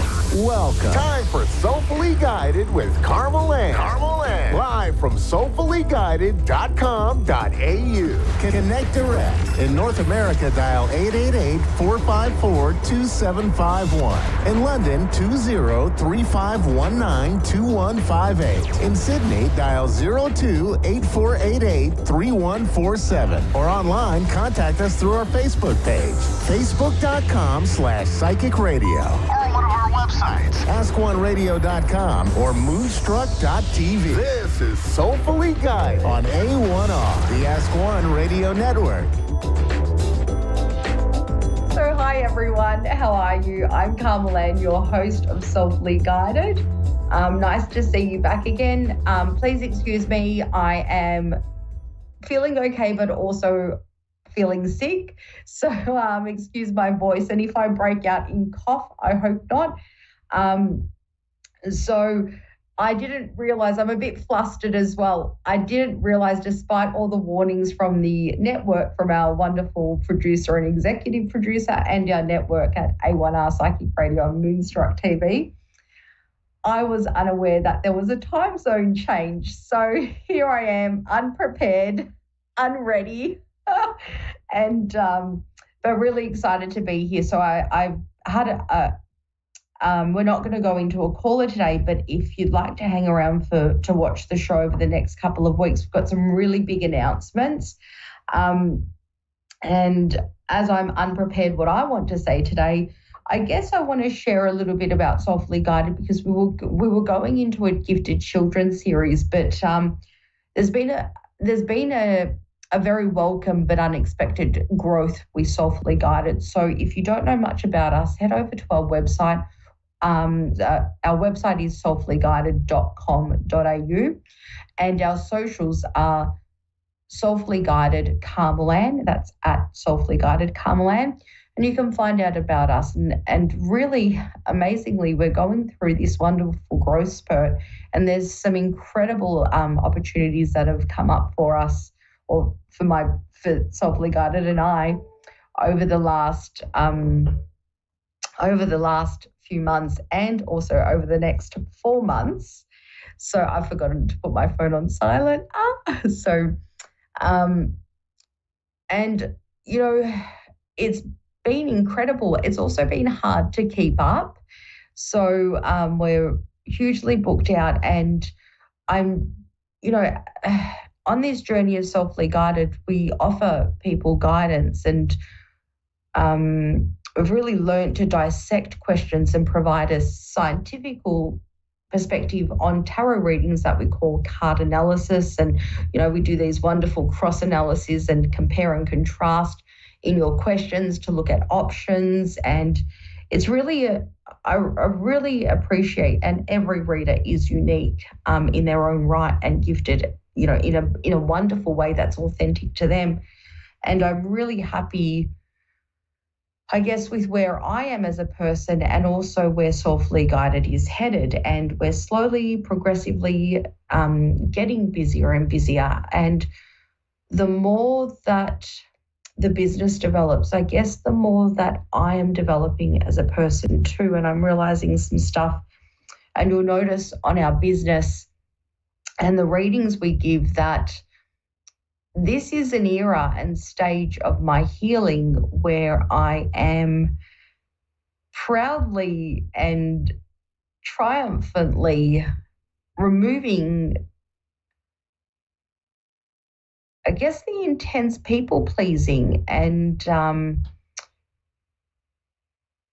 not having to feel like I have to be everyone to everything, but first being everything to me, then my children, and then also how I deliver messages. So as you see a change in me that deviates from people pleasing, you will also notice, and I feel that I'm on the cusp of, transitioning to even deeper readings, because my own ability and what I've learned, I'll be able to apply in the readings. And I feel like, we are all ourselves, and I don't feel like we're wearing masks, but we're often guarded, and which is quite different to wearing a mask. And I feel like by being my authentic self and not feeling like I need to please everyone, whether that's part of my upbringing or my trauma and the things I've experienced, and actually being true to me and what I believe in and what I want to offer to myself and then through my services, it's a really amazing place to be. And I feel that because of that growth, Soulfully Guided is also growing. So head over to our website and our socials. We'd love to see you follow us and follow our journey and this new deep, intense healing that I'll be going through so I can become an even happier, happy version of myself that I currently am. And it's, you know, I never imagined 10 years ago, for anyone that's feeling a loss of hope or loss of sense of self, I never imagined that I would be here 10 years ago, and some small, simple, but huge life choices and changes completely shifted my entire life. And I didn't start to see the results until many years later. And now again, I'm starting to see results, but also being tested again from those decisions I made and going in deeper and healing deeper. So I'm really glad to be able to present that through services and readings, and even how I present through, you know, being on A1R Psychic Radio and finally coming to a show and having no idea what I'm going to say. And, you know, not feeling that everything has to be so structured and, you know, prepared and planned, but free and real and raw and vulnerable where it's safe to be vulnerable. You'll also notice that a part of our readings, you know, I'm very hesitant to focus on future readings, and I will not do readings that are solely based on the future. For me personally, we really like to dissect, which I said earlier, but we like to explore and unpack what's going on today, and which is what I'm applying to my own life, because if we can't strive for what you want today, with all due respect and kindness, if we're not achieving what we want today, and whether or not our past is affecting us from achieving that, but if we can't do what we're wanting and dreaming of today and taking steps to get to that point, I would be failing you by simply looking at the future and giving you, you know, an okay version of just how things would pan out if you leave them as they are. So it's focusing on what's going on today and creating, you know, small, not huge, impossible expectations and, you know, task and mindset. It's about creating small ripple effects and working on today so that you can make that future, you know, more bearable, more enjoyable, more you, more fun, and more what you want. And if we can't focus on the present and get that right to a degree now and in the next, you know, in the next 6 to 12 months, I feel like I would fail you by just looking at your future if we're not yet focusing on our present.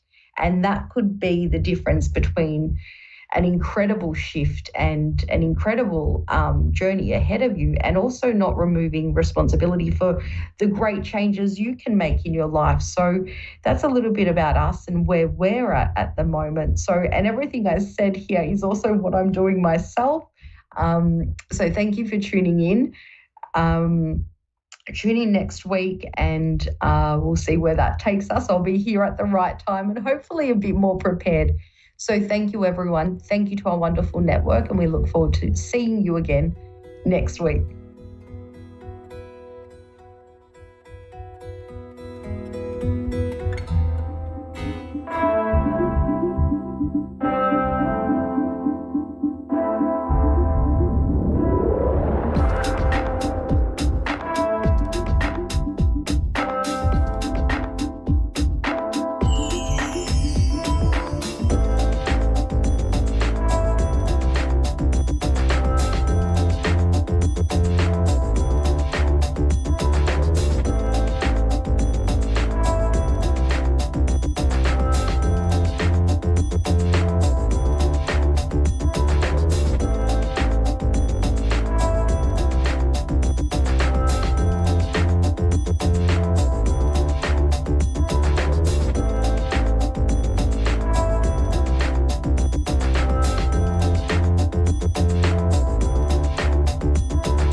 Psychic Radio, Earth's #1 psychic radio network, and watching Moonstruck TV, enlightening television.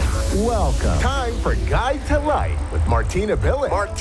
Live from guidetolight.com.au. Connect direct. In North America, dial 888-454-2751. In London, 20-3519-2158. In Sydney, dial 02-8488-3147. Or online, contact us through our Facebook page, facebook.com/psychic radio. Or one of our websites, askoneradio.com or moonstruck.tv. This is Guide to Life on A1R, the Ask One Radio Network.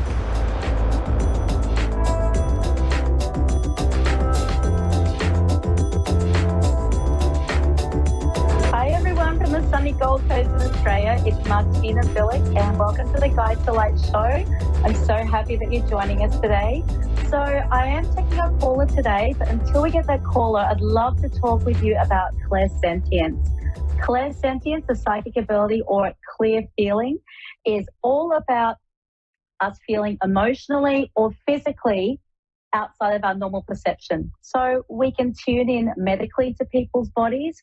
We can tune in emotionally to people's bodies. We can tune into all sorts of things that happen to people's bodies, good or bad. Developing this sense is very easy. It's actually our most basic psychic sense. Well, that's my belief. Just think when you're a little kid and you know that you're in trouble and you get that feeling of impending doom. That itself is clairsentience because you sort of know what's going to happen and you feel that feeling in your stomach.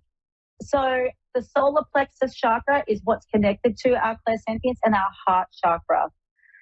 Just think about when someone's argued in a room and you've entered in and you can feel that argument still in the air. That is our clairsentience acting at its peak. So when we learn to use this beautiful gift, we can be more understanding, more empathetic. We can feel what other people are feeling. And so we can come from a place of a more heightened awareness as to why people do things. There's also the medical intuitive side. So our clairsentience can give us ideas about what's going on in somebody's body. So there may be some issues within their body. Things might not be going very well in their body. And you must always tell people you're not a trained medical professional unless you are. But sometimes we can bring awareness to an area that might need an extra scrutiny for things that are going on within that person's body. Now, I like to teach clairsentience to start off with my psychic students because I think that it's a very easy ability to come out. So in saying that, there's all sorts of different little ideas that you can do, but we're just going to move into a caller and I can go on to that after. So I would love to see. Here we go. We've got Katie in Walker, Minnesota. Hello, Katie. Hi. Hi, darling. How are you? I'm doing pretty good. How about yourself? I'm very good. Thank you, sweetheart. Thank you for calling in. And how can I help you today? Just looking to get a general reading. That sounds perfect. How about we start with some tarot cards and some oracle cards, Katie? Perfect. Wonderful. All right, let's bring through something. I'm going to take this ring off. I didn't realize it was a pain. Let's see what you need to know right now. Okay, I'm just going to set the intention to bring through a beautiful, clear reading for you, Katie. What do you need to know about right now?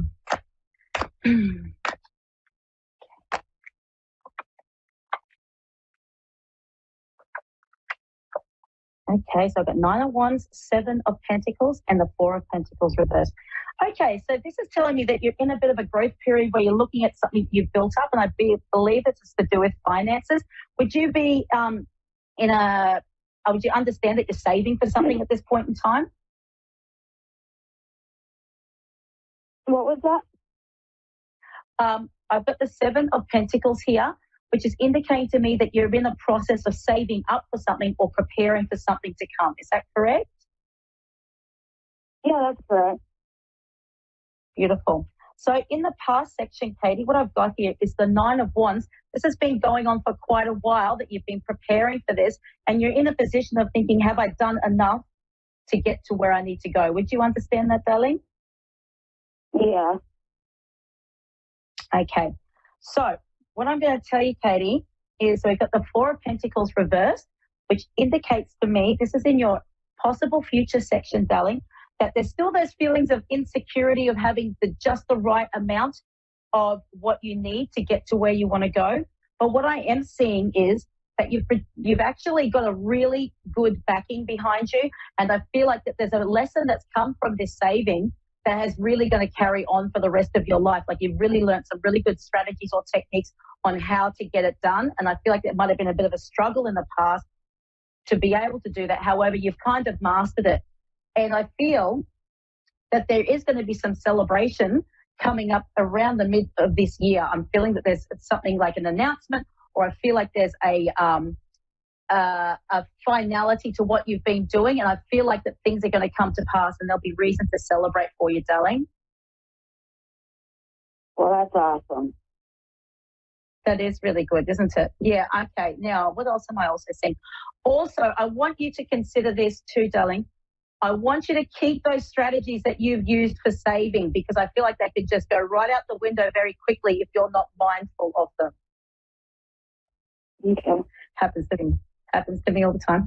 But I just feel like once this sort of announcement or this thing that has come to pass, it'll make things feel like things will be easy again, but just keep those strategies and those lessons in place that you've learned.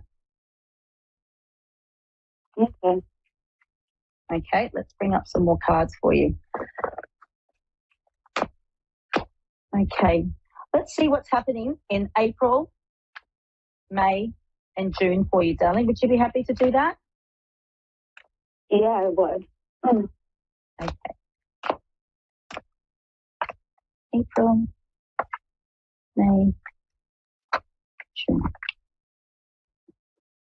Okay, so excuse me. Oh, we've got some major arcana.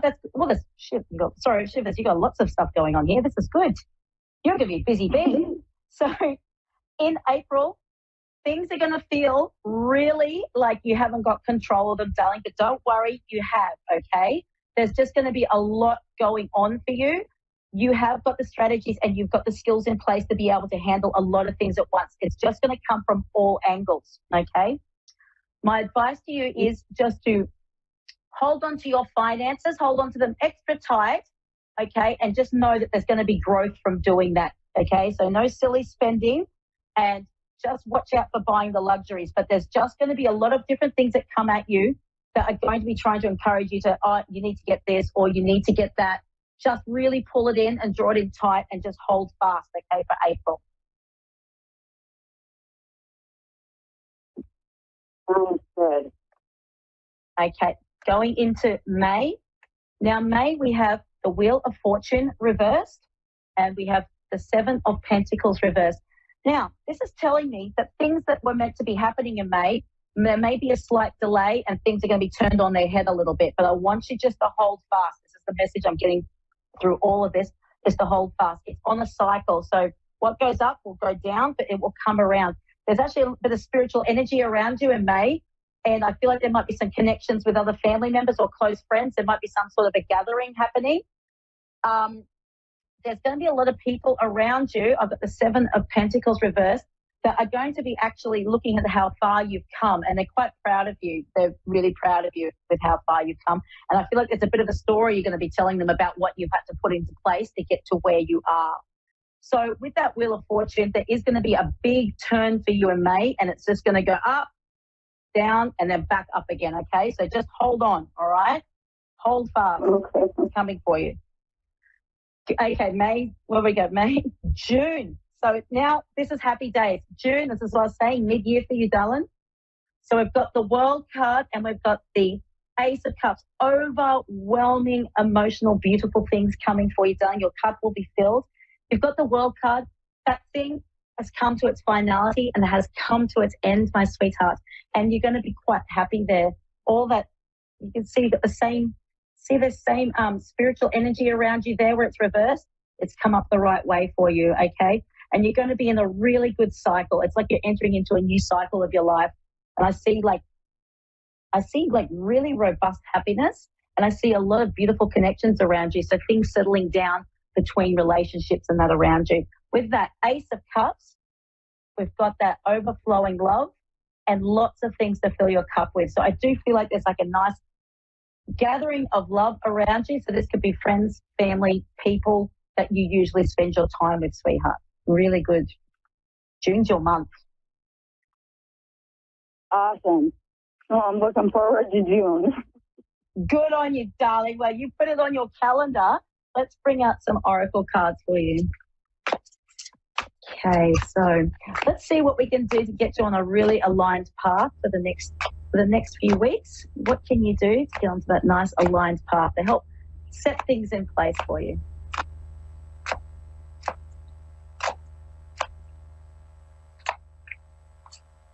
Okay, so we've got gratitude leads to abundance, and engage your heart to heal. So what this is telling me, sweetheart, is that there's a bit of a healing process going on, probably, and I'm feeling into this, it's with other people. There may have been some miscommunication or misunderstandings there. I want you to really look into yourself, and I want you to be able to move forward by healing your heart first. So if you've been hurt from this situation, I want you to really heal your heart first before engaging with that person and trying to smooth that out. It'll all work itself out, but your gratitude will lead to abundance. So I'm feeling like you might be struggling with a few things at this point in time, but I want you to just look at the beautiful things that are happening for you, and I want you to really focus on them. And that's like when you go to sleep at night, it's like counting your blessings. Count your blessings that you've got a warm blanket, count your blessings that you've got electricity. All these certain things will build into bigger things for you, my darling. Okay. Yeah, that was Is there anything else I can do? Oh, Mm. that's wonderful. I'm here to help, baby. Appreciate it. I haven't got much time, so I'm going to let you go, my sweetheart, but I really want to thank you so much for today, and I wish you all the best. Yeah, thank you for the call. So welcome, Katie. Bye-bye, darling. Okay, so everybody, please don't forget to add me on Facebook under Martina Billick, Psychic Mentor, or go to my website, www.guidebylight.net. If you would like to make a booking with me, I've opened my booking portal. I've got some really cool things going on. I've started doing Akashic record readings as an offering now, which I'm absolutely loving. Also, keep your eye out on my page. I am releasing a wonderful signature psychic mentorship course, and the student that I've been teaching right now is already doing absolutely amazing things. And I just think that if you keep your eye on my page, you'll see that sometimes I do free readings on lives, and I'm always here to answer your questions. So shoot them to me, and I'm happy to pull a card. Thank you so much. Bye.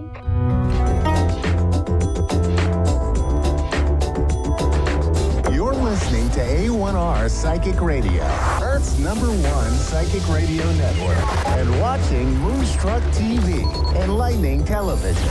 Welcome. Time for Divine Heart Channeling with Ivana Botic. Search Divine Heart Channeling on Facebook and all other social media. Connect direct. In North America, dial 888-454-2751. In London, 20-3519-2158. In Sydney, dial 02-8488-3147. Or online, contact us through our Facebook page, facebook.com/psychic radio. Or one of our websites, askoneradio.com or moonstruck.tv. This is Divine Heart Channel on A1R, the Ask One Radio Network. Hello, beautiful souls. I'm your host, Ivana, and want to say thank you again for having me. And before we start, I would like to say again, thank you for all of your questions. The Guardians wanted me to start this show with one general message for everyone that asked about their love lives and about soulmates and stuff like that. So the Guardians wanted you to know, guys, that they want to suggest to you that you can put some kind of list for yourself to see what do you want to have in your life. What is that make you excited? What is something that make your heart jump? To see how can you first love yourself completely, and then you can start looking around you. When you start shining your true self, your true light, your soulmate will come. It's there behind the corner already. You just need to open your eyes and open your heart first to love yourself and then to love others. With that being said, I would like to answer to the question for Arshia. I'm not sure am I pronouncing your name very well. I'm sorry for that, my dear. You wanted to know, will your project get approved and supported? And will you be called to live in another city in a month? The guardians are showing me you can, let's say like this. I'm sorry because guardians sometimes giving me the sensations, not always a word or a picture. They want you to know that how much do you believe in your project? How much did you put yourself in that project? You are the one who is making your own reality. They are showing me like you're doing bucket list, like check this. If you fulfilled everything that's on your side and you did it with your open heart, with the wish for something bigger, for better, for your life, to create your life the way you want, it will go your way, if that make any sense. And about the living in another city in a month, because the guardians are not, they don't have a linear timeline like we do. They are multidimensional beings and everything happens in this moment as we speak. And when you give me your question, it's from this moment right now. They are seeing. It could be in a month, it could be in 2 months. But guardians want you to not be disappointed or to go hard on yourself. It doesn't happen in a month. It will happen. But at the moment when you are ready for it, you need to decide that you are ready. And what the guardians are suggesting is that you can do like journaling, put stuff that you are grateful for, see where you find yourself most like fulfilled.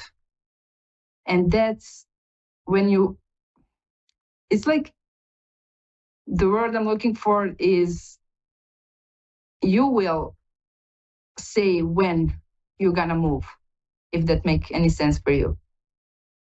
And also the guardians like showing me there is a big work behind all of it. And they are very proud of you, and you should be very proud of yourself. So I hope that makes sense. I would love you to leave me a message or just to tell me how that resonates with you. Also, like I always said, if something resonates for you, it doesn't have to be your question. Whoever is listening, if that resonates, it's for you also. The next person I would like to give an answer to a question is Annette. I hope I'm pronouncing your name right. I'm sorry if I didn't. Your question is there any spirit that's coming through and what message do they have for you?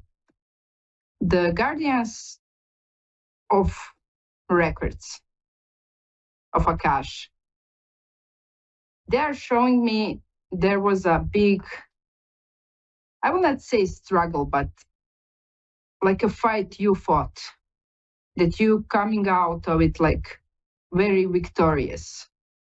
They are showing me there is a like bunch of people, bunch of your loved ones, bunch of masters and teachers behind you. They are cheering for you, they are rooting for you, they are holding your back every step that you take. And they want you also to know that you can do exactly what you put your mind to it.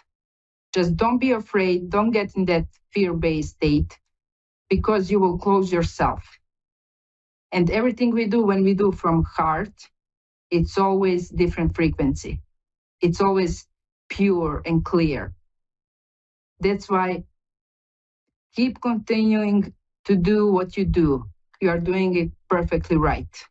And there is nothing wrong. There is nothing bad. There is only love for you. And one more thing the guardians are like showing me is they want you to ask yourself, are you giving yourself enough self-care? Do you take care of yourself enough? Do you do stuff that you love to do? If not, you know what you need to do. Of course, there is always suggestion for the guardians. They will never say us, do that or do this. So I hope also that resonates, and I hope you will leave me some message or just to let me know how this resonates with you. And also, guys, I wanted to make this show a little bit different. I love to answering your questions, but also I would like to guide you through this amazing time we are living in, through this amazing spiritual awakening that is happening every day for many, many people. I'm here to help you understand, to navigate, not only to be confused and scared and be like, I need someone else to fix my situations. I'm not going to say problem, as you can see, because everything is a situation. The way you look at the things, the way you see the world is unfolding for you. So first thing I would like you to share with you is to give you a little bit, how can you put yourself centered? How can you ground yourself in like so quick way that it's going to make wonders for you? First thing, also when your anxiety hits or stress, or you feel like you are lost and you losing breath, this is the perfect practice exercise you can do. First, what you can do is you can sit straight. You can put your legs down the feet. Don't cross anything, not your fingers, legs, nothing. Open your heart. Go to your heart space. Your heart space is right between your heart chakra and solar plexus, is where your ribs meet. You can put your awareness into your heart space. You can breathe in deeply, hold a little bit, and breathe out. And again, breathe in, hold a little bit, breathe out. You can do it for like 3-5 times, whenever you feel like it. And you will feel the change. You will feel the way your heart is not racing. You will feel like your head is starting to be clear. Your mind is clear. It's not that foggy. It will help you. Also, what I want to say to you guys about the Akashic readings. I know this is a new subject here and that you are used to on the psychic mediums, where they speak with our loved ones that are passed. Akashic records are a little bit different, as we said in the previous episode, but with the guardians of our records, we have masters behind us. Masters could be, let's say, if you believe in Jesus, Buddha, Shiva, those kind of figures are our masters. Our teachers also can be big names, also like deities, different deities, and we have the loved ones. That's our loved ones that choose to be by our side, that they didn't want to go again in another human life, but they decide to be by our side and to give us guidance and unconditional love.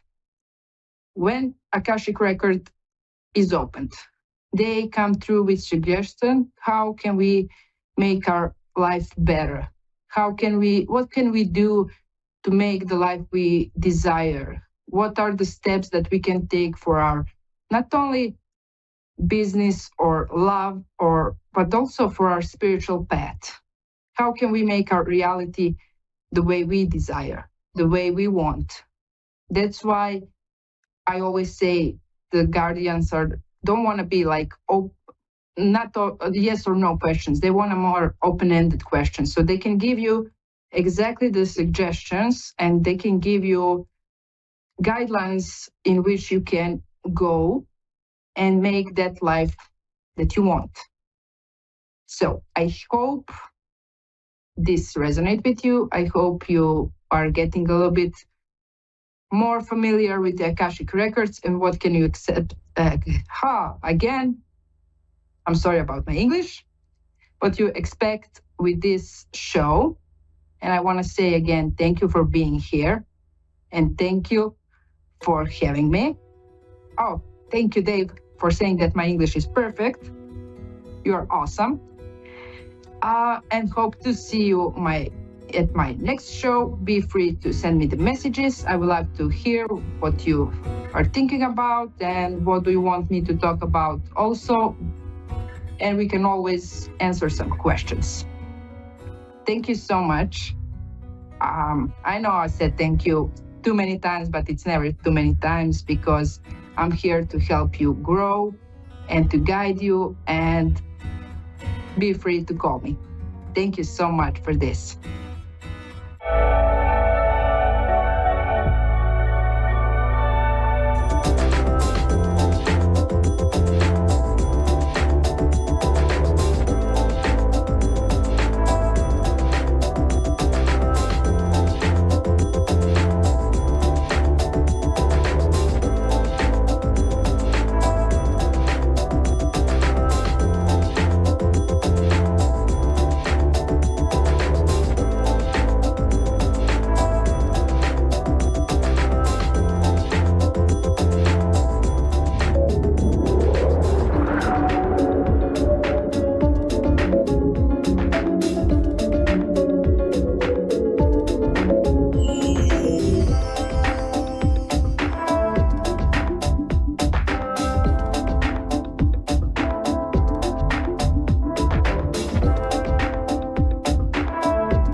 A1R Psychic Radio, Earth's #1 psychic radio network, and watching Moonstruck TV, Enlightening Television. Welcome. Time for Sessions with Spirit with Gene Rose. Live from Facebook.com/Tarot Readings by Gene Rose. Connect direct. In North America, dial 888-454-2751. In London, 20-3519-2158. In Sydney, dial 02-8488-3147. Or online, contact us through our Facebook page, Facebook.com/Psychic Radio. Or one of our websites, AskOneRadio.com or Moonstruck.tv. This is Sessions with Spirit on A1R, the Ask One Radio Network. Hey lovelies, it is Thursday night. It is also a little bit of a special episode. Reason being is because it is week number 10. So we are starting our third month, and this is also our 10th episode. I just can't believe it. It has definitely flown by. I don't know how you guys feel, but it seems as if Christmas, right after the holidays, it was like blink, boom, January was over, February it came and went, and now we're in March. Tonight we're going to be taking some live callers. I do also have a few reading requests from my beloved followers. I think we're going to start with one of those.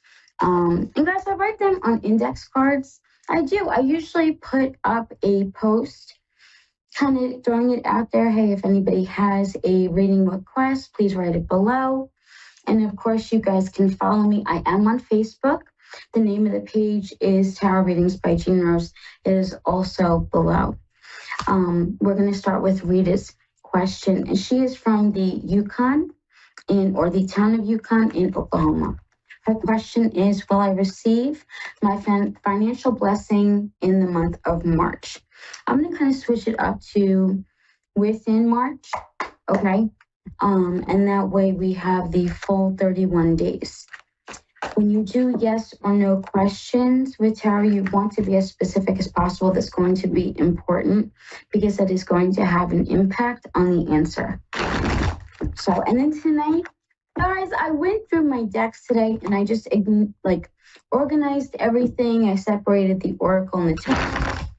I put all these sister decks together, which is always exciting because, for me as a collector to kind of see them stack up and be together, it just, I don't know. And I turn into a total nerd. So Rita, the answer to your question, love, is overall going to be a yes. Something is most definitely going to happen this month for you. I feel like it's going to be, I don't want to say like a breadcrumb trail, but I do feel as though there's going to be a blessing here, a blessing there. Your first card was the 7 of Crystals. I will forewarn you and just throw it out there. With this deck, the suits are completely changed. So Crystals is actually going to be the equivalent to Pentacles. The next card was another card from that suit. You received the 8, followed by the Knight of Acorns, which is the equivalent to the Knight of Wands. Then you have Love, which is the Lovers, and then the Moon.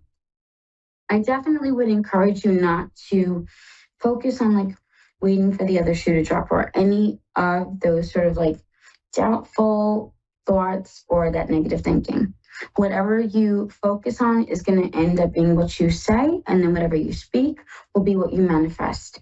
You did receive both the 7 and the 8 from the Crystal suit, also known as the Pentacle suit, means the same thing. Guys, tarot is a system. It does not change. Regardless as to whatever deck you are using, it doesn't matter. So with these cards being from that Crystal suit, you're going to talk about investments, followed by manifestation. So things coming about, things coming forth. The third card is going to be all about movement, and thankfully it is from that Wand suit. Wands refer to resilience. They also refer to fortitude, even strength, passion. It's a beautiful, beautiful suit. The fourth card, the Lovers, I feel like that card is just going to refer to that synergy, things falling into place and working seamlessly together. Like I said before, I do feel as though it is not necessarily going to trickle in, but it's going to start small and then get bigger and bigger. The final card is the Moon. That is just going to remind you to avoid doubts, fears, and illusions. So Rita, I hope that answers your question, love. Thank you so much for submitting it. I truly appreciate it. And who do we have? I think we're going to take our first caller. Hey, Louise. Love, you are from Toronto? I am. Can you hear me okay? Amazing. I sure can. Can you hear me good? Yeah, I can. Yeah. Amazing. How are you doing tonight? I'm doing better tonight. I'm feeling better. There's been a lot going on in a short time. Mm-hmm. I mean, I've just come to terms with there's a lot of things just sort of out of your control, I suppose. From death, sicknesses, people in hospitals. I had a funeral today that I did live, it was streamed. And then one I'm heading to tomorrow, and it's just been a lot to deal with. And then, worrying about my own health. Mm-hmm. So I just kind of want to know if things are going to turn around. Absolutely. Absolutely. Hopefully First off, my condolences on your losses. I'm so sorry to hear this. Oh my goodness. Is it okay if I light candles for you after the show? I'm sorry, say that again? Is it okay if I light candles for you after the show? Oh, so light candles? Sure. Absolutely, yes. kind of my version of prayer. Just to kind of send you some love and light. I appreciate that. I'm just like, yeah. I was just wondering if anything. I guess I'm concerned about my health. I have some upcoming tests. So I guess that's been weighing on my mind a lot. So yeah, I'm trying to do all the right things, and I don't know. I still kind of wonder is it ever enough? I don't know. I mean, I know things. Sometimes just things. I don't know. I came to a thing that there's nothing ever in our control. I have to let go of thinking I can control any of it because I can't. If that makes any sense. No, it does. It definitely does. At the same token, I'm still searching for some kind of answer, searching for, if I'm on the right road and that kind of thing, And that's completely understandable, especially when you have like so many things hitting you at one time. It can be very easy to become overwhelmed. I did go ahead and pull a couple of cards for you. I didn't do it in the area of health. Reason being, and yes, I do offer health readings, but those are pretty significant readings. Those are larger spreads. And unfortunately, we do not have enough time during the show to do that. So I went ahead and I did pull 5 cards for you though, and I pulled them in a general sense. Now I know when you hear the word general, it kind of sounds like, oh, is that going to be vague? But it's anything but. All general means is that the cards are not like programmed, if you will, for just one specific area. So instead of just pulling on money or just on love, anything and everything can pop up. So the first card that we're going to I promise you there isn't nothing in my hand. The first card that you received was the 10 of Feathers. That is going to be the equivalent to the 10 of Swords. Now, that card is going to be all about disappointment as well as betrayal. And that is definitely one of the energies that you are carrying around with you right now. That can be extremely taxing. And the reason why I say that is because you're going back and forth, reliving those losses. Your second card was the 5 of Crystals, also the equivalent to the 5 of Pentacles. Some readers read reversals like me. Some readers do not. I feel as though with reversals, because they have a different meaning, they definitely should be read for one, but also they add extra depth to the reading.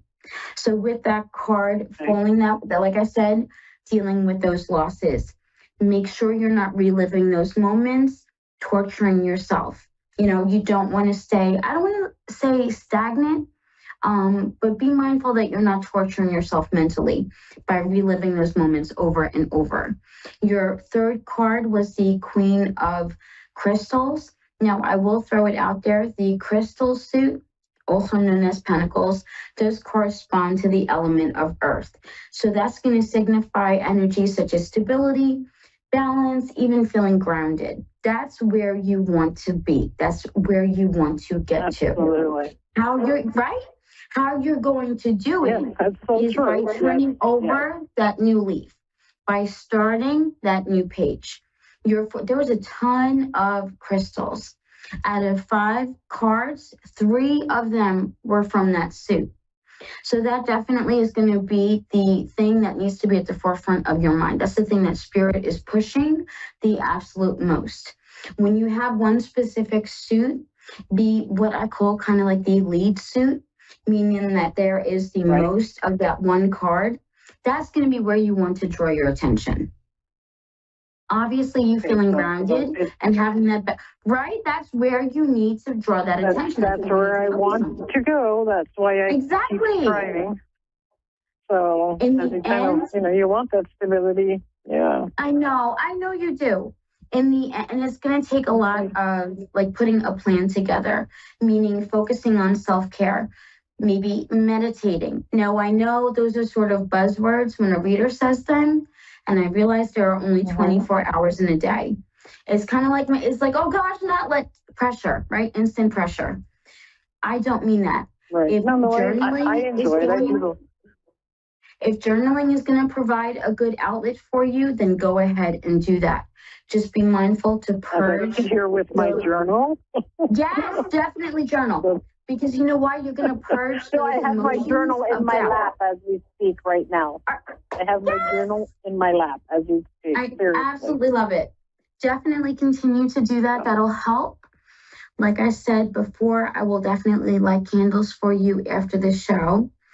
But give yourself grace. Thank you. You're so welcome. And realize, and I would even in your journal, write down your accomplishments, even if they are something trivial. That way you have something to look back on. And it's like, oh, wow, I did that. You want to celebrate those successes, no matter how small they are. Okay. I hope that helps, love. I've been in a bit of an emotional roller coaster. So there was a day that I actually didn't have a crying moment in the morning because I haven't cried in so long. And it seems like every morning I have a moment where I just cry. So one day I was just so happy that I actually made it through without crying. I made it through till noon and I didn't cry. So I would write that down. Okay, That's an accomplishment. Okay. Definitely write that. It's still an accomplishment. You made it till noon. That is something that you weren't able to accomplish the day before. So that's huge. Correct. Like I said, give yourself grace.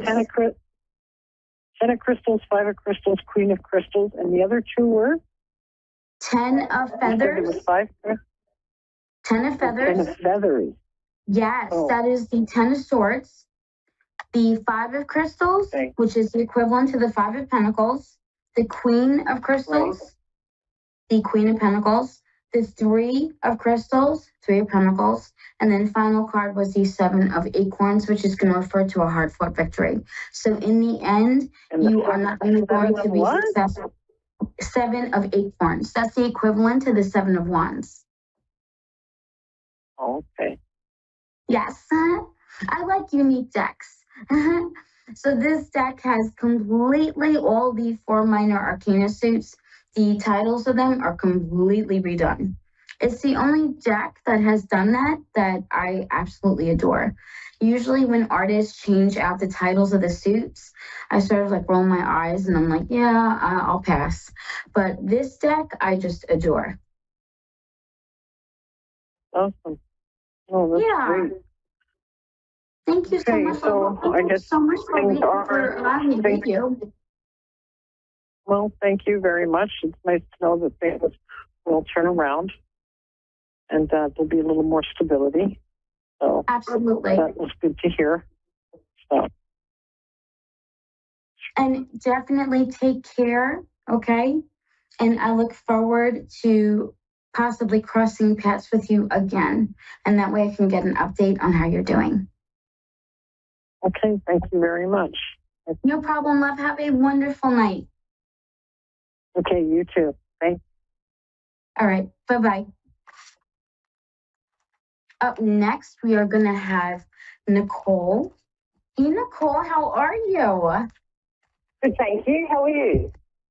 I am doing fantastic. Oh my gosh, I am so sorry to have kept you waiting. How are you doing today? I know by you it is Friday around noon, right? I can hear you properly then. Isn't it? By me, it is Thursday night. Huh? Yeah. So, Nicole, what are we going to be reading on today? Could I have a car reading? Is anything going to get any better in the next 3-6 months with me? Like, down the track, I've had a hard ride, and it's just like, is anything going to be easier, get better? Things going to change? Absolutely. Let's see. Have things kind of been like falling apart or like falling away? I'm not sure. I feel like I've got someone around me all the time. Mm-hmm. Constant. I've got that gut feeling. I just want to, I don't know. I will say right off the bat, you did get the 9 of shells. Now, Nicole, the deck I am using, I don't know if you're familiar with tarot or not, I'm just going to forewarn you, the minor arcana suits are completely changed. I adore this deck. I think it is so beautiful. Oh my gosh. I did go ahead and pull an extra card for you. So you actually received a total of 6. The extra card, however, is going to be the 9 of shells. That's going to be the equivalent to the 9 of cups. Something that you definitely want to be aware of is not overthinking or overdoing things. So definitely second guessing yourself, kind of throw that out the window, or even waiting for the other shoe to drop. When it comes down to making decisions, even if you need to decide not to decide, take things in stride, take them one day at a time. You don't have, like, Rome was not built in one day. So like I said, take things one step at a time. Don't overwhelm yourself by thinking you got to get everything done and decide everything that minute. You don't. Your next card is going to be the Tower. That card, or in this deck, it's labeled as the Shadow. It's the equivalent to the Tower. That card is going to refer to the carpet feeling like it is ripped out from underneath you. Kind of like that moment where you like gasp and it's like what you assumed was going to work out one way totally ends up blindsiding you and works out a different way. Now, I don't see this as future. I see this either as past or even trickling into the present. Would that make sense?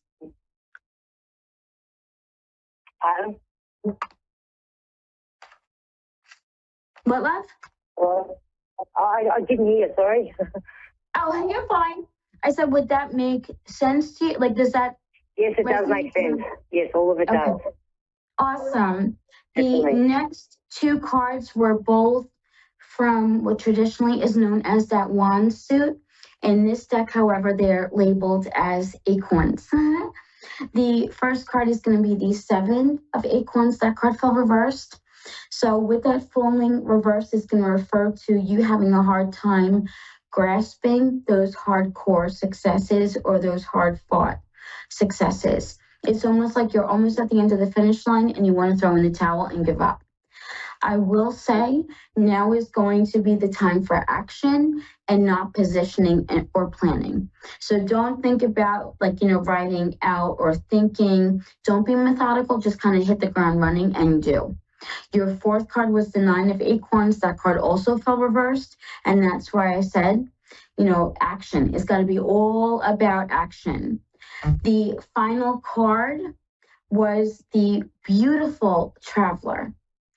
This is the equivalent to the Fool.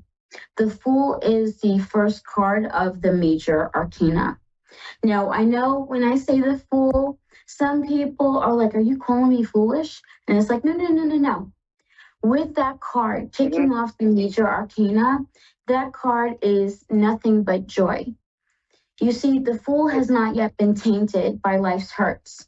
It's kind of getting back to even like that childlike joy where you don't assume the worst and you kind of see the best in everything.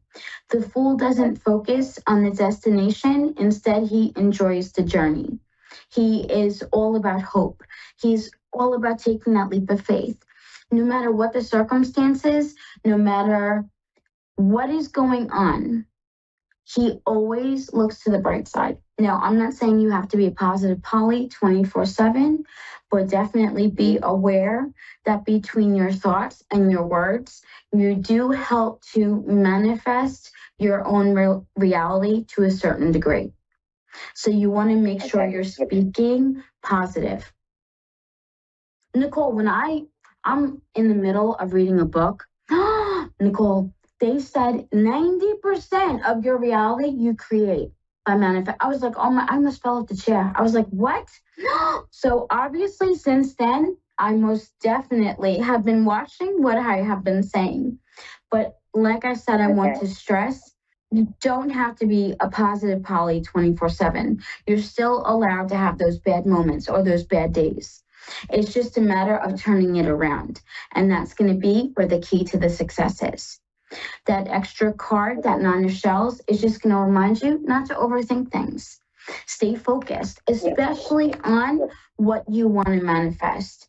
You definitely have the start of a few projects ahead, possibly even a few opportunities. So as they, and forgive my fur babies, but as they come forth, you definitely want to jump on them and embrace them. You know, sometimes we shy away from opportunities because we get scared, and it's like, you know, this is daunting, it's a change, it's new, you know, what if this happens, what if that happens? But sometimes we need to be uncomfortable. That's when and where we grow. You're right, everything you said, you're right, yeah, it's true. Oh, I'm so glad. Okay. Does that answer your question though, Nicole? Yes, you did, yes, you answered every question, yes, all of it, yes, you're right. Everything. Yes, thank you very much for that. I appreciate it. You're so welcome. Thank you. Oh my gosh, it was definitely my pleasure. No problem. You have a wonderful night. It was nice talking to you. Thank you. Bye-bye. Bye-bye. Well, guys, with the few minutes that we have left, I think we should go ahead and maybe do one more reading from another one of my followers. If you are interested, if you like my style of reading, feel free to reach out to me. You can find me on Facebook at Tarot Readings by Jean Rose, or you can follow me on Instagram. You can find me at Tarot by Jean Rose, or even on TikTok, as well as Tarot by Jean Rose. I tried to make it as easy as possible for you guys, right? Yeah. You know, Goddess knows I am not into tech. I'm not, guys. I'll be transparent. I'm a tarot check. I love cards. So I'm definitely myself, stepping outside my comfort zone.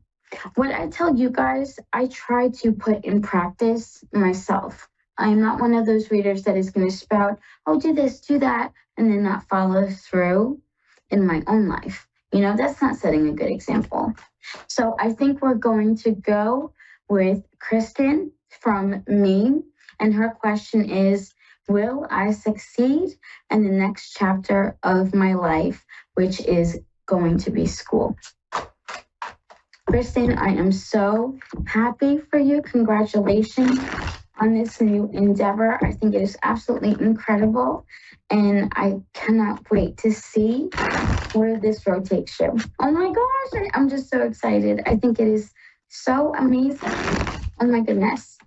So let's go ahead. Oh my gosh. Yes. So the first card was the 10 of crystals.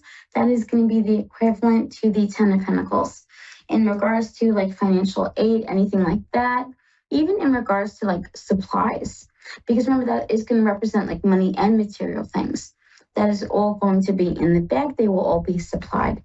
The second card was the 3 of acorns. That's going to be the equivalent to the 3 of wands. Have those positive expectations. Go into it expecting for you to not only do your best, but you know that you're going to ace it. There's nothing wrong with expecting or wanting A's. You know, the third card, that was the shadow, and it fell reversed, meaning instead of the carpet being ripped out from underneath you, things are going to fall into place. The next card was the 7 of acorns. You got amazing cards. That is going to be the equivalent to the 7 of wands, which is a hard-fought victory. You've always wanted to go back to school. Now you have the opportunity in front of you. Not only take advantage of it, but rock it, okay? And then your final card, that was the 4 of shells, and that card fell reversed. With that card falling reversed, you know, it's going to be busy. It's going to be, you know, I don't want to say on the constant go, because I think you're going to organize your schedule really well, you know, and I think that you're going to have that family support as well. Like I said, definitely go into it expecting you to succeed. Don't listen to any of those like seeds of doubt, right? Now we're going to go into it with those positive expectations. Guys, if you like my style of reading, feel free to follow me. You can find me on Facebook at Tarot Readings by Jean Rose. Also, my Instagram or TikTok, which is Tarot by Jean Rose, on Friday mornings at 7 a.m. Eastern Standard Time. I do go live on Facebook, so be sure to follow me there so you can catch one of my lives. Also, I am doing a spring raffle. Tickets are $5 USD or 5 for $20. The prize is going to be an in-depth tarot reading valued at $100. If you would like to enter, definitely reach out to me. I would love to hear from you. Guys, I hope you all have a wonderful night. Thank you for a beautiful 10th episode. This was absolutely fantastic. Enjoy your weekend, and I will see you guys next week. Love to you all. Bye-bye.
Psychic Radio, Earth's #1 psychic radio network, and watching Moonstruck TV, enlightening television. Welcome. And now, Reverend Elliot's Magical Window with Reverend Elliot. Live from magic-works.com. Connect direct. In North America, dial 888-454-2751. In London, 20-3519-2158. In Sydney, dial 02-8488-3147. Or online, contact us through our Facebook page, facebook.com/psychic radio. Or one of our websites, askoneradio.com or moonstruck.tv. This is Reverend Elliot's Magical Window on A1R, the Ask One Radio Network.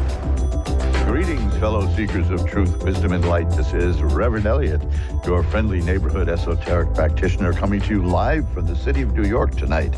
And just about the Ides of March. We're almost in the middle of March here, so I'll just remember to have a Caesar salad or something like that to commemorate the great act of treachery. But I'm glad to be back live. I missed the show last week, purely a mathematical issue. There's 168 hours, 168 hours in a week, and just about 20 minutes before going on the air last week, there was an accident here, and oh boy, whatever can go wrong will go wrong. So I had to skip the show last week, but I'm back now, and everything is okay, and nobody died. And as accidents go, it was just a little annoying. But it happened about 20 minutes before airtime, so I was shafted. So I missed it. And I don't like not doing the show. I feel creepy when I don't do it. Maybe it's just that I missed so many shows last year. And by the way, it's still going on. This my atonement. My making up for missing so many shows last year, that if you want a private reading with me, it's half off.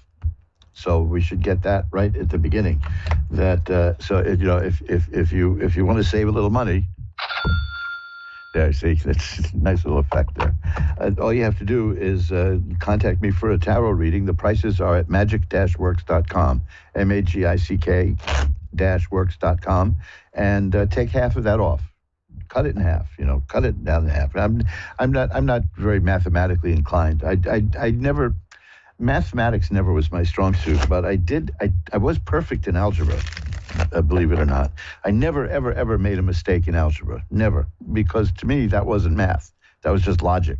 It made sense to me. The other stuff, I wasn't interested in any other, as long as I could make change of $1, that was all the math I wanted. I still remember going, it wasn't probably the most politically correct thing to say, but when they stuck me in a calculus class in high school, I said to the teacher that I don't want to be bothered with this. When in my life is anyone going to ask me to do something with calculus? Why do I care about calculus? And I'm going on and on like that, and I realized that this is that guy's whole life, is teaching calculus, and I'm putting it down. So my heart grew 3 sizes that day. I didn't. I learned a great lesson, which is don't put down teachers publicly, because they have a lot of control in your life. But that was 20 minutes, 168 hours in a week, and I had to have an accident just before airtime. But we're here now, and we're going to spend the next hour doing tarot readings, which is why I refer to it as the magical window, because the magical window lets you see what's going on. I'm shuffling up the cards. That's what that noise is. And this is something that's been going on for centuries, reading tarot cards. And it used to be quite a normal thing in life that people would consult a card reader. Now, the card reader's job in those days, back in medieval times or whatever, it was twofold. It was to get as many readings as possible out of a person and not be burned at the stake. That's a pretty admirable goal. But there's something to be said for not doing an awful lot of readings for people. And yet I feel a bit guilty of having missed so many readings because I was ill last year, that I've decided, as I said, to cut my fee in half for reading, just as the exuberance of being alive is with me, and I wanted to spread that around and share it. The thing is, though, and I don't do repeat readings over and over again. I've known readers who have the same clients every week. And then you start becoming dependent upon cards, and you substitute that for your own judgment, and that I don't believe is healthy. If you want to do it, fine, but it's not something that I enjoy doing. People usually get about 2 or 3 readings from me a year at most, and I'm happy with that. I enjoy that. We have a great time talking. I've been doing readings again and slashing the price, which is it's just I feel like I owe it to you. So let's see, what else can we do? What can we talk about? Books. There's another one. Boy, I got a shock today. There's for some brilliant reason, I have no idea why. I don't know if this is going on in your part of the country, but here in New York City, they got rid of all the mailboxes on the corners. There used to be, this is a block that had 4 corners like every other block. But there was a time when we had 3 out of the 4 corners had a mailbox on it. It was very strange. And then it became 2 and then 1. And now since about November or October of last year, there are no more mailboxes on the streets of the city, which is very odd. So never fear. I get postage for the books that people buy, and I mail out the books. I can either go to the post office or I can have them pick it up here. It's no big deal. When they'll just you'd say you schedule a pickup, and then they come and they ring your doorbell, and then you give them the package, and there it goes. Well, they've changed that too, and now if I have to mail a book, it's like the average price for postage is, I mean, if you buy my books through Amazon, they charge $3.99 postage, but it's usually about $4.25 in postage to mail the book. It's no big deal. It's not like that's a giant loss that's going to kill me. It's no big deal at all. But I figured this time around, I have some books to mail. I'll have them pick it up. And they have a little extra surcharge to pick up a book now. It's $26.50. Now that's getting silly. That's what is their job is to pick up and deliver mail. Why should I pay them another $26? And why would I want to charge you guys that? I mean, let's say I have a book for $15 and then I say shipping $27. No, that's going to inhibit sales. So no, I don't do that. So there may be, it may be a little slow because the post offices here are jammed. They're jammed because there are no mailboxes. So it used to be that you put some mail in the corner in the mailbox, and then the Mr. Postman would come along and he would empty the mailbox, and they would put it in a bin at the post office for whichever route they were on. Now everybody has to bring it to the mailbox themselves. And that is a little uncomfortable sometimes to have to take a walk just to mail something. But there you go. That's the modern world. They but $26 to pick up something that I'm mailing, that's just insane. So I will fight to never charge you that. You're never going to pay, you're never going to buy a book from mojoacademy.org and then find that the shipping charge is $27. It's not going to happen. So keep it up and keep buying those books, because there is a book there at mojoacademy.org that will change your life. Well, I'm rambling now, which shows you how unaccustomed I am to doing the show, because I missed so many shows. So why don't we do this? Why don't we get right down to reading the cards? I'm going to ring a bell 3 times to declare sacred space. And now I'll pull the curtain back on the magical window. And our first caller is Sonia in Sydney, New South Wales, Australia. Hi, Sydney. Sydney. Sonia, how are you tonight? Good, thank you, Elliot. How are you? I'm doing well, but I guess it's not tonight where you are. It's the afternoon, I suppose. Yes, it is. Well, what's going on? What can I look at for you? Just where my life's going at the moment. Okay, well... Well, I see that you're entering a period of change right now. And there are opportunities coming your way that you may not see right away, but they're coming. and there's new stuff happening in your life in terms of people and in terms of thinking and the way you see the world. The High Priestess is here, which shows me that you're a person of great spiritual ability. Is that so? Yeah, Sonia, I you like with to me? think so. Oh, sorry, I lost you there. So Yeah, I like to think so.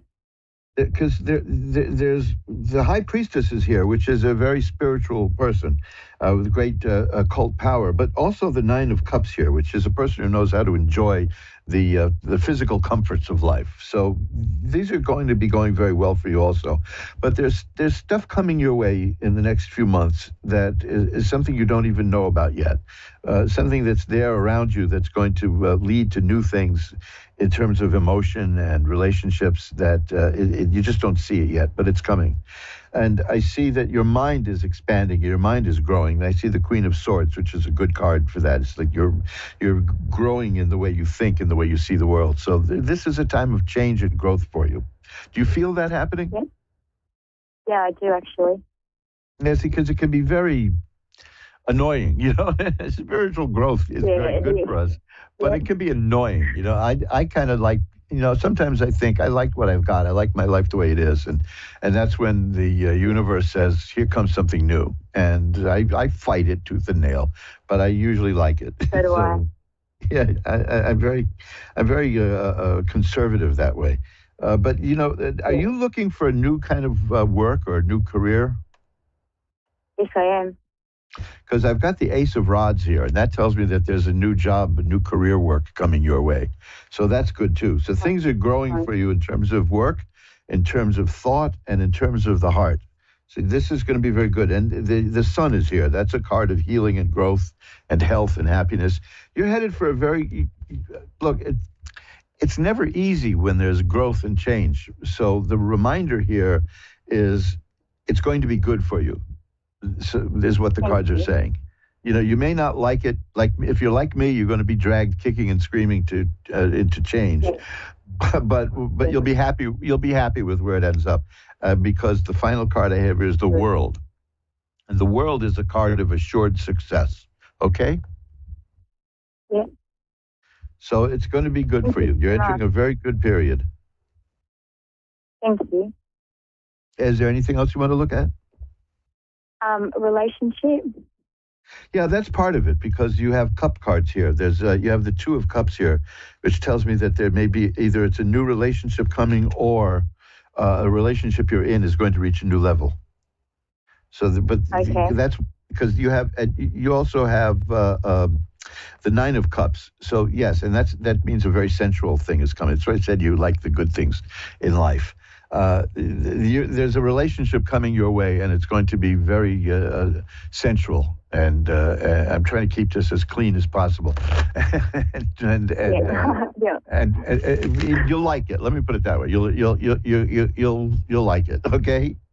So that's all coming, and that'll be coming within the next few months. I can see that it's all shaping and it's taking force now.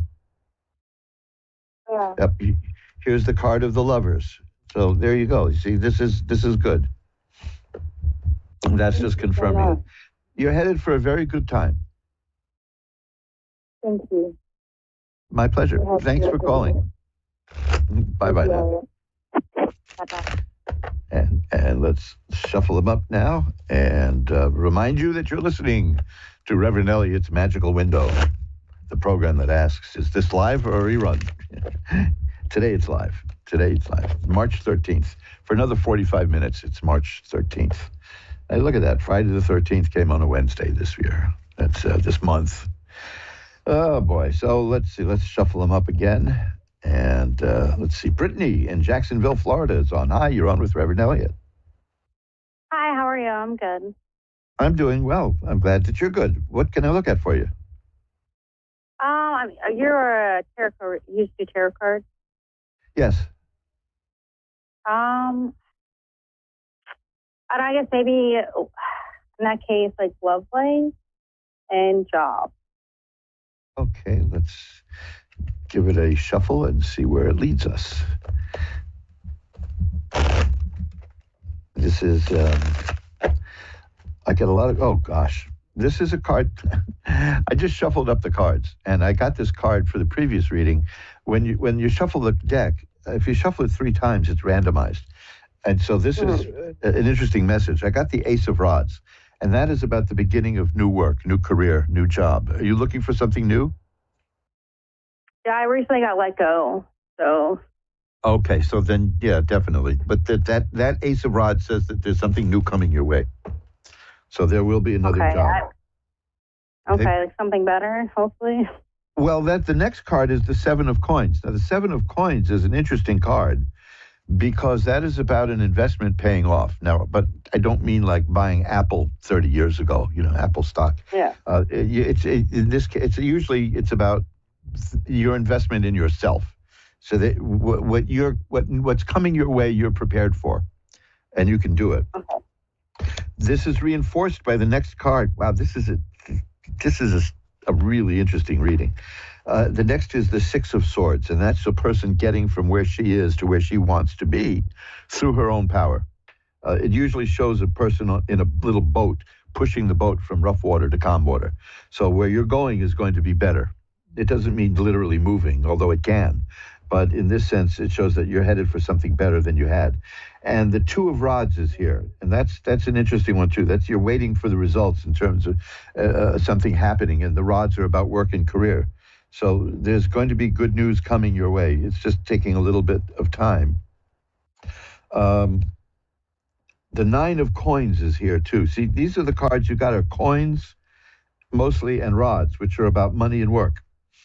The 9 of Coins is very good. That's a person who is very secure, knows what she can do, is comfortable with herself. You can be. A lot of people misinterpret that card and think it means you're going to be alone and lonely, but it's not. It's about somebody who doesn't need to be around other people, who is very self-sufficient, which, of course, oddly enough, that kind of person is very attractive to other people. So you do have people around you, but you're not needy in that regard. Am I correct? Yes, it's very me. Yeah, so you have ability and you have faith in your ability to do it, and you're going to propel yourself to get what you want. And I see that's all going to be involving a new job and money coming in. It's I'm getting I'm not like rushing to find a job. I'm trying to find a job that I want. Well, according to this, you're going to get that because that card of the 6 of Swords said it's about you getting what you want. It's about you having an idea of what you want and how to get it and going after it and getting it. And that's, look at this card is the Judgment card. That says that at the end of all this, it's going to be like a whole reawakening, a rebirth, a new you. That's what I need. So this is going to be very good for you. What I needed to hear, because I've been kind of like, I don't know. I'm just waiting too long to get a new job and not rushing into something. Well, I have a card here that fell out of the deck. And when that happens, it means 2 things. One, it means I'm a klutz. But the other, if the card kind of jumps out of the deck, it means look at me. So it's important that and I don't get this card very often for people. It's the Hanged Man. And that is a card it's fascinating. And if you're familiar with that card, that's the one when people look at it, they almost always turn it upside down because the guy is a person hanging from a tree usually by an ankle. But if you turn it around upside down, the person's dancing. And what it refers to is that you're sacrificing something now in order to get something better later. That you're very deliberate about what you're doing. You're not going to take the first thing that comes along. And you're very careful about it. And what you get is going to be exactly what you want. And I like that a lot. That's a good card. So according to these, it's going to be very good for you. Here's another one, the 8 of Cups. That's interesting too, because that's sort of like the 6 of Swords. There's a person leaving things in life that aren't working and going to something better, which is, that's what I see you as doing and succeeding at it. So, as long as you don't put too much pressure on yourself to hurry up, because I have the Two of Swords here, which means that it could take a little bit of time. That's a card of stasis and a card of something not quite moving yet, but it'll come. And the next is the Five of Rods, which is a card of stiff competition. But the next card is the World, which is assured success. And then after that is the Ten of Swords, which means the bad times are over. So while you may be getting into a highly competitive arena, you're going to do well there. Okay. So, I mean, these are all very positive cards, and there's nothing negative here at all. The Ace of Cups tells me that this is going to be a good move for you emotionally, too. Okay, good, yeah. What you get is going to provide you with money, provide you a job, but also it's going to be, you'll feel better about it than what you were doing. Okay, yeah, because I was very on the fence and like wanting to leave my last job, and then ended up getting fired. And well, probably wouldn't have left if I didn't get fired. Yeah, sometimes these things don't, they happen anyway, I mean, I was fired from a job one time, which was really, I was fired by a guy with my name, actually. So he kept saying, well, Elliot, we're going to have to let you go. And I kept saying, well, Elliot, go ahead, let me go. And I made it very difficult for him. I'm not proud of that, but I was tired of the job anyway. So I know what you feel. I know what you mean. But I knew that I knew that I was going to be let go because my job was firing people, believe it or not. So can you imagine having to do that for a living? It's like about a good quarter of my job was firing people. Oh boy! But then, of course, I knew it would come around to me because that kind of work is very unsatisfying. Nevertheless, I see that. Let me give you one bit of information here that may help you. What happens with you in terms of career, you're going to be going into a partnership with somebody else. There's somebody who will be working with you, or you'll be working with that person and getting what you want through another person. So keep an eye out for somebody who may be able to offer you something, okay? Okay. The Three of Coins tells me you may be offered a temporary position. That this is the kind of thing where you get a job and it's a definite assignment and you finish the thing and you do so well that it leads to other stuff. So that could be good. But it's not my future, no. Well, it could be. The thing is that there's a chance here. What happens with the Three of Coins is that it generally represents a job that's done and completed, because threes are about completion. So you will be given an assignment, let's say within your next job, and you'll finish it. You'll carry it out and to the end. But what goes along with that is that you'll be recognized for the quality of the work you did, and you'll be rewarded. Okay, so that's good. I mean, that's in case you don't. Just if you feel a little down about being offered something temporary, keep in mind that could be the springboard that you're waiting for, okay? Okay. Overall, though, here's the Ace of Rods again. There's something new coming your way with work and career, and it's going to be good.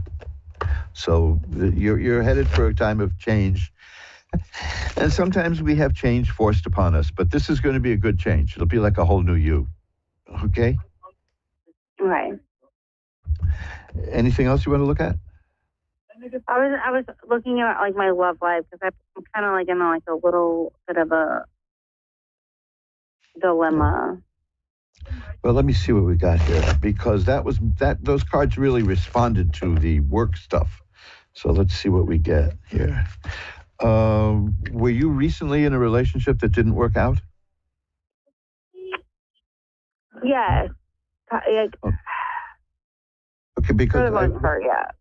Well, the card I have here is the Five of Cups, and the Five of Cups shows a person who's looking at 3 spilled cups, which is partial loss. That means something didn't work out. Behind her are 2 cups that are full, but she doesn't see that yet, because the thing that didn't work out is still on her mind. But the point of the card is that eventually you're going to turn around and see that you didn't lose as much as you thought you did, and you'll be okay. But it seems to me that right now, something that went wrong in this relationship is on your mind still.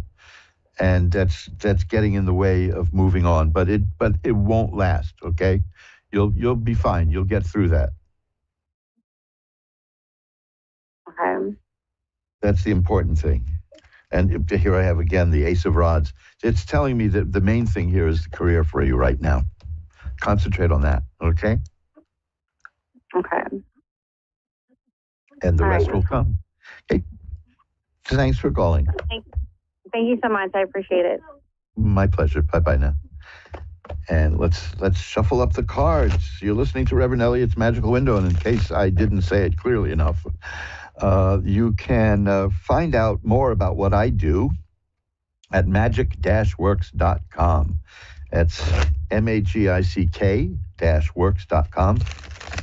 I got like 104 or 5 pages there. There's a menu at the top, and you can see all kinds of stuff. One of my favorite things at my page is, oh, you're going to laugh at me for that. I don't know. Maybe I shouldn't tell you, but I do this a lot. I have a recipe there. I'm a sucker for, and I live in New York City, see, so we have these hot dog carts on the street. And I've been using them for so long, and they go back to when they were a quarter. But that's only because I'm an old man. The onions, there's these red onion sauce that they put on hot dogs. You know that stuff. Well, I have a recipe that is undeniably good that recreates that at home. Maybe you can buy a jar of it at the supermarket for about $8, but you can also make it yourself for under $1. So these days, money is important, right? This is why I'm not really pushing people to buy things, frankly, and this is why I've cut the price of readings in half too. This is not the time to lavish money around. I mean, I have books that go from $9.99 to $190 at mojoacademy.org, and unless you really have, unless you can, you'll get good stuff out of these books, but with the way the economy is, I'm not so sure that I feel right even sending things out to people. And I noticed that the sales of books are very slow right now in the last few months because, we're all insecure about money because it's a shock going shopping. Let's face it. I mean, my electric bill in the apartment is what I used to pay for rent when I first moved out on my own. So, it's a culture shock thing. So, go take a look at some of the stuff at magic-works.com, magick-works.com. There's plenty of free stuff there, too, to download and look at and enjoy. And films are there and all kinds of stuff. And mojoacademy.org, you can take a look at the books there. There might be something that intrigues you, but please don't go into debt or to buy these things. That's... you know where I'm coming from, because we're living in uncertain times, except that, I can tell how shocked people are at the grocery stores.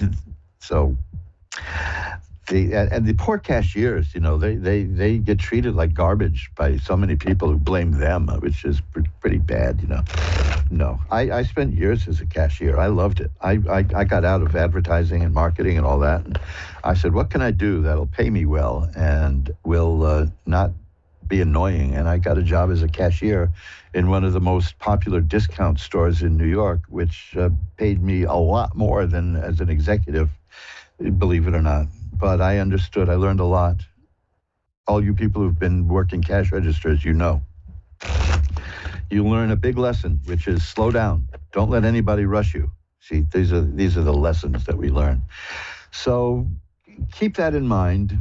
Go look at my website, magic-works.com, magick-works.com, and you'll find a whole bunch of interesting stuff there that can enhance your life. Free. Little things about magical work. It's nothing evil about it. There's nothing weird about it. It's something human beings have been doing for centuries, and it's positive attitude kind of work. That's the main thing. Take a look at that, and you'll find something there that may stimulate you and you may find interesting. there's taking a walk around New York these days is kind of fascinating because people have this kind of shell-shocked look, and you can tell who just went shopping, you know. So, I mean, I not long ago, I took a cab from 14th Street to 50th Street, and it was $30. So I understand that this is not the time to be pushing people to buy things that they don't absolutely need. So just look at my websites and see what's there and see what maybe you can use to enhance your life, and be sensible about it. That's all. I mean, if you don't buy anything from me, I'm not going to hate you. You know, this is not what we're here for. We're here for a lot more than just exchanging money. So that's my approach to things. Billy in Alfred, New York. Where is Alfred, New York? I got a reading. Hello? Hello? Yeah, hi. Is this Billy? Hi. Yes, it is. Hi. Where is Alfred, New York? I've never heard of it. It is near Rochester in New York. Oh, okay, that I know. Everybody knows Rochester. I mean, no, seriously. I used to be in the camera business, and you know, that's Kodak territory. You know, a very sad thing I learned, because I remembered that I had taken in I'd done a lot of packing of film to be developed in Rochester, Kodachrome, right? And the plane crashed, and everyone on the plane, on the cargo plane, was killed, and the film was destroyed, and people were just angry that their film was lost. And that wasn't the brightest side of humanity that I witnessed, but I always think of that when I hear about Rochester. You know, that people were upset that their vacation never happened now because they lost their pictures. But hey, there were people who died, you know, so, you know, everything got to be put in proportion, I suppose. Well, that's a cheerful start to the reading, isn't it? Well, what can I look at for you? Well, I guess guidance in my family. My mother is ill, and we're not really sure how to process it. Well, we know there's a lot of people on the other side getting ready for her, though. So that's a comfort. Well, I see the moon is the card here, and the moon is an interesting card. That's about hidden influences and unconscious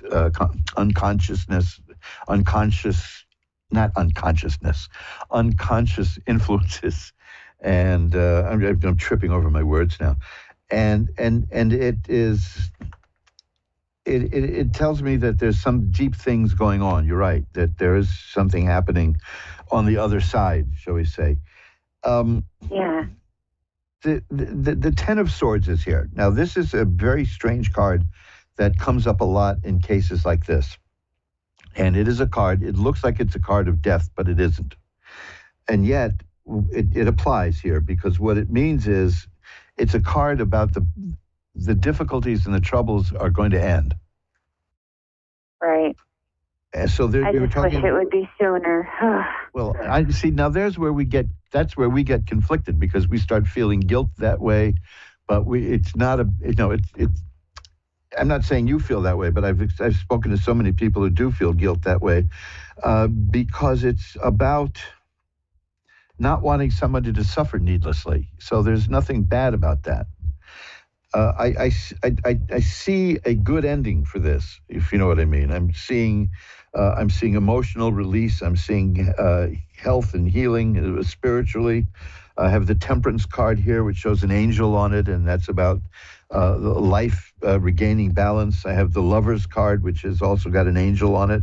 These are very important cards in a spiritual way. I have the Death card here, which means that one phase of existence is ending and another is beginning, or it can mean just something, it could even mean that another phase of life is existing. But this is a transition. The point is that you're talking about somebody who's in a state of transition and is not really here or there yet, correct? Correct. So, yeah, so the best thing to do is to make the person comfortable, keep yourself thinking positively. because I have no idea what happens at that point. I can tell you one thing, though. I remember in the 70s, back in the 1970s, that my grandmother was dying, but she was very calm and lucid about it because she said her husband was in the room, and now her husband had died in 1925. Aww. And she That's said, precious. and she freaked out my mother. She said, well, your father wants to know why you're not talking to him. And it wasn't like hysteria. It was like he was just literally in the room. So who's to know, right? Who's to say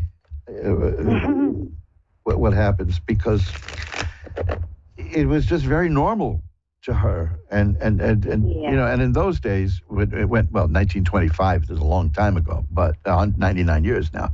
In those days, when she was a young woman when her husband died, and when you were a widow, you were sent to be with all the other widows, you know, so she was always an old lady. And yet you know what I mean? She was always around old ladies from the time she was in her 30s or so. But my mother had no doubt that her father was there because of things that was said between the people that passed there. So you don't know. Right. We don't really know what energy passes around people at that moment in life, you know, as leaving it in that sense. But do they leave it, or do they just, because they say, even Einstein was saying no energy can be destroyed. So who knows? It's just that it was so natural. You say your father wants to know why you're not even looking at him. You know, now this was in the 70s, and my mother hadn't seen her father since 1925. So yeah, that pretty well freaked her out. But to the end of her life, she believed that was real. I mean, she didn't believe it, she knew it, you know. So this is an opportunity to commune with the spirit and to just be there and be with the person, as hard as that can be sometimes, and just help by being there with good feelings and happy memories as the transition occurs. You know, that's the experiences I've had. I hope it helps. Okay. Yeah. Is there anything else you want to look at? I guess not. I appreciate your time. Okay, here's an interesting card again for this, is the Judgment card. It's what's interesting about that is that that's the third card I've gotten now with an angel on it. That's 3 cards showing you angels. So that's a good sign. So this is an important point in life, something that apparently, you know, we all have to face it. And so, you know, who knows? It's like Shakespeare said, there's more in heaven and earth than are dreamed of in our philosophy. So be there, think positive thoughts, and I'm pretty sure that the spirit can read those thoughts. Okay? All righty. Thank you so much. Have a good night. I will light a white candle tonight to send positive energy your way, and for the spirit. I appreciate that. My pleasure. Appreciate that. Thanks for calling. Bye now. Yeah, this is, you know, it's Omar Khayyam wrote about this stuff ages and ages ago, but it's just a shame that we don't really know what happens. I need some water here. Very unprofessional, right? I tell you, I like water. I was almost drowned one time. I got thrown out of the Y because a kid tried to kill me. Cheerful memories, right? He started stepping on my shoulders while I was in the swimming pool. And he was going to drown. He wanted to kill me. It was the most bizarre thing. So I reached over, I turned my head as far as I could, and I bit him in the near the ankle. And that got him off me. And I got thrown out of the Y I was actually excommunicated from the Y for biting the kid. I didn't care because, you know, I wasn't dead. So every minute above water was good for me. Oh boy, where does that come from, right? You know, these memories that we have that are stored away in our mind, who knows what they mean? I guess that's what Freudians are for. Linda in Bowling Green, Kentucky is next. Hi, Linda. You're on with Reverend Elliot. Hi. Hi, how are you tonight? I'm doing okay. Thank you for asking. How are you doing? I'm doing good. I'm just a little. I've always wanted to get to Kentucky, and I've never managed to do it. I want. Well, I was born here. Then I moved out west for many, many, many years, and my health kind of went downhill. And oh no, it's better I'm now. back out here. Well, doing better? It is a little bit better, but I'm on oxygen 24/7, and yeah. Well, what can anyway, we look at? So, and if I start crying, please just bear with me. No, of course. This is, you don't have to hide anything. My son, Spencer, he passed away.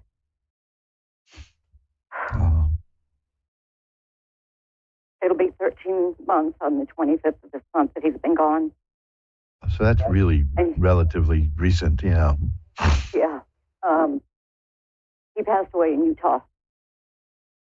And his death was under investigation. And I still don't have the answers that I'm looking for as to what happened to him that night. He passed away apparently about 1:30, 2:30 in the morning. And he took off on foot about 10:30 at night. And it was like 8 degrees in Utah. And he died of hypothermia. And they don't have, and they don't have any idea what happened. Well, the autopsy report said that he died of hypothermia. He wasn't dressed properly. He was at a condo with one of his older brothers, actually, and they were supposed to be renting this condo from the man that lived there. He was getting ready to move, and they started drinking. Something got said, and my son took off on foot and ended up in a backyard with tracking through like a foot of snow in his sneakers. And I mean, he was on video going into this cul-de-sac. And once he went out of view and apparently climbed into this yard to go to the back, probably to climb over it, to take a shortcut home. But it had barbed wire up on that because behind the homes were stores. And I guess that's what they do, with the homes, that they put barbed wire up on there. But I need to know, or if you can help me to make some kind of sense as to what happened that made him leave. Well, all I know is that all I've been told is that he got upset about something. What did he get upset about? What? Well, let me just tell you first, while you were doing that, the first card I got is the Judgment card. That is a card with an angel, and it refers to the Last Judgment. But more importantly, it means that there will be justice. So I'm assuming from this that there will be a time when you find out what happened. Okay. The other cards I have, and this is the difficult part, are really the saddest cards in the deck. I've got the Nine of Swords and the Three of Swords. These are terribly sad cards. So what the cards are picking up is the great sadness that you're going through, and that is. Oh gosh, I am so. Yeah.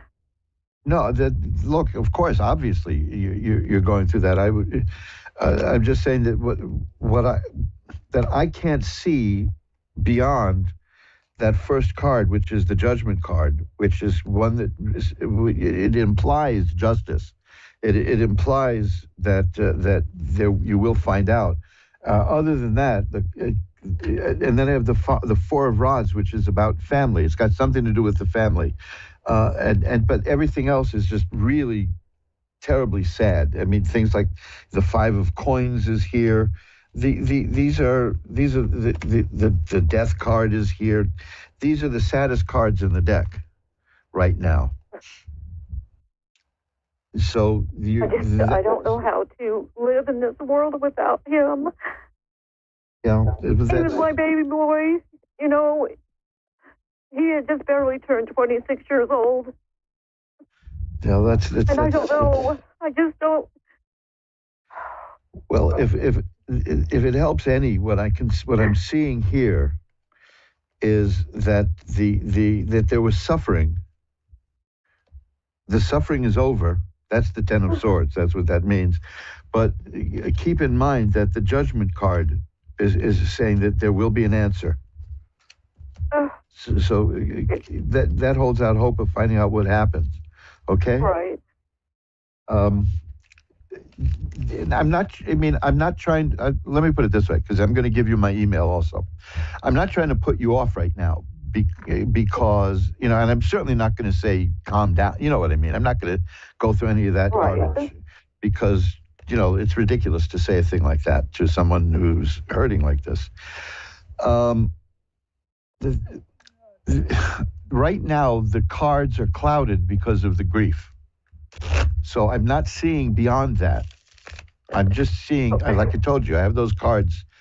Like here's like the 7 of Cups. That's about emotional confusion and many different things going on in the mind and in the heart.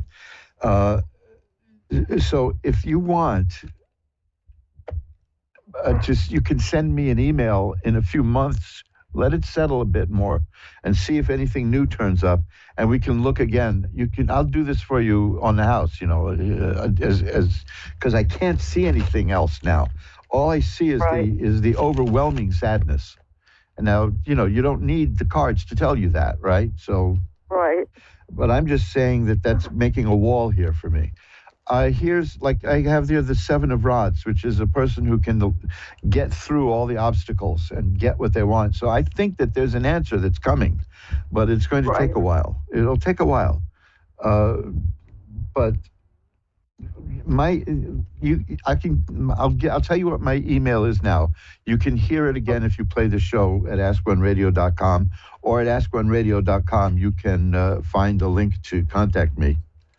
Okay. And it's asktarot@earthlink.net. That's ASKTAROT at earthlink.net. Okay? TAROT? Right, asktarot@earthlink.net. And and give it a little more time.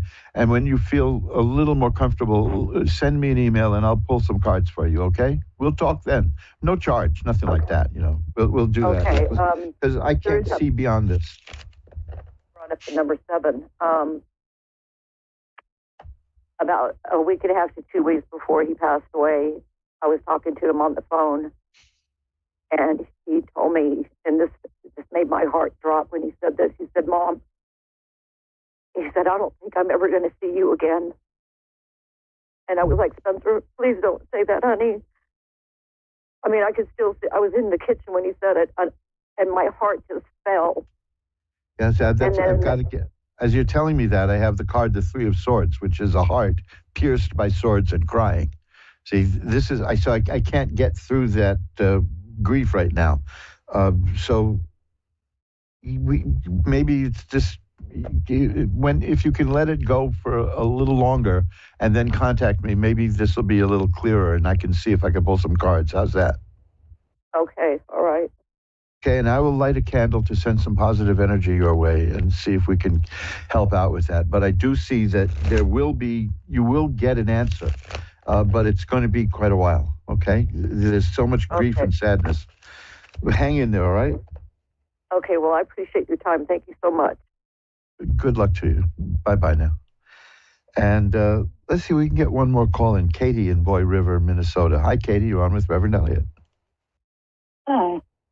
Hi, I've got a few minutes left. What can I look at for you? Just a general reading.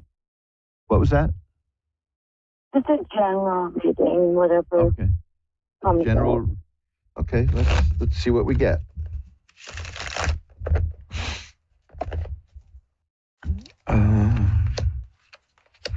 Have you had financial problems lately? Yeah, I have. Okay, because I see that, but I also see it ending. Okay, that's why I'm happy to mention that. I see that there's ideas that you have that you're trying to work out that are going to help you, and that leads to the page of coins, which is a card of money appearing. Here's the king of coins. Here's the 10 of swords, which means that the hard times are about to end. So I'm seeing that the money troubles that you had are not going to last. You'll be solving that, okay? Perfect. There's the three of coins here says that there's something you're going to do, that it's a job you're going to have, a project you're going to work on that's going to bring you some money and lead to more work. That's a concrete thing. That's pretty good. So all these other cards are about money. So the first card I got was the 5 of swords, which is money trouble. After that, the cards are good in terms of money. So I don't see a problem there. I've got to run. I'm just about out of time. Okay. I'm glad we could squeeze you in. Yeah, thank you. My pleasure. Bye-bye now. And that's it. We've come to the end of another edition of Reverend Elliot's Magical Window. And like I said, if you need to learn more about what I do, you can find me at magic-works.com, magick-works.com. And there's 100 and something pages of stuff there that you can look at. And hey, there's mojoacademy.org also, which has all kinds of books and video and audio that can enhance your life. So check all that out, and maybe we'll get together again next week. And if there is, there's something I don't talk about much, which is at magic-works.com, magick-works.com. There's a prayer line that you can click on, and you can just write in what you want some prayers for, and I can have the prayer squad get right on it if you'd like, because that's a holdover from my very first website, which got so many things, interesting things there. It led to another screen, and it was always filled with requests, and you can do that there. It's a prayer request thing. I don't remember exactly what it's called, but you'll know it when you see it. If you'll go to magic-works.com, magick-works.com, at the top there, you will see a menu filled with lovely stuff too. All designed to breed positive energy and make sure that we're spreading positivity. There's so much negativity, especially around an election time, folks. You know that. There are people who love to spread negativity to scare you into voting. It doesn't seem to be working this time around. It seems now that people are onto that because the scare tactics aren't working, according to the latest poll numbers. But I have no intention of going on a political rant here, because I'm interested in larger things. But the main reason I will bring up politics is that it's something that people use to scare people and frighten people, and we've got to work to stop that. So until next week, I will see you at magic-works.com, magick-works.com. And remember, who you are is the universe's gift to you. Who you become is your gift back to the universe. Bye-bye now.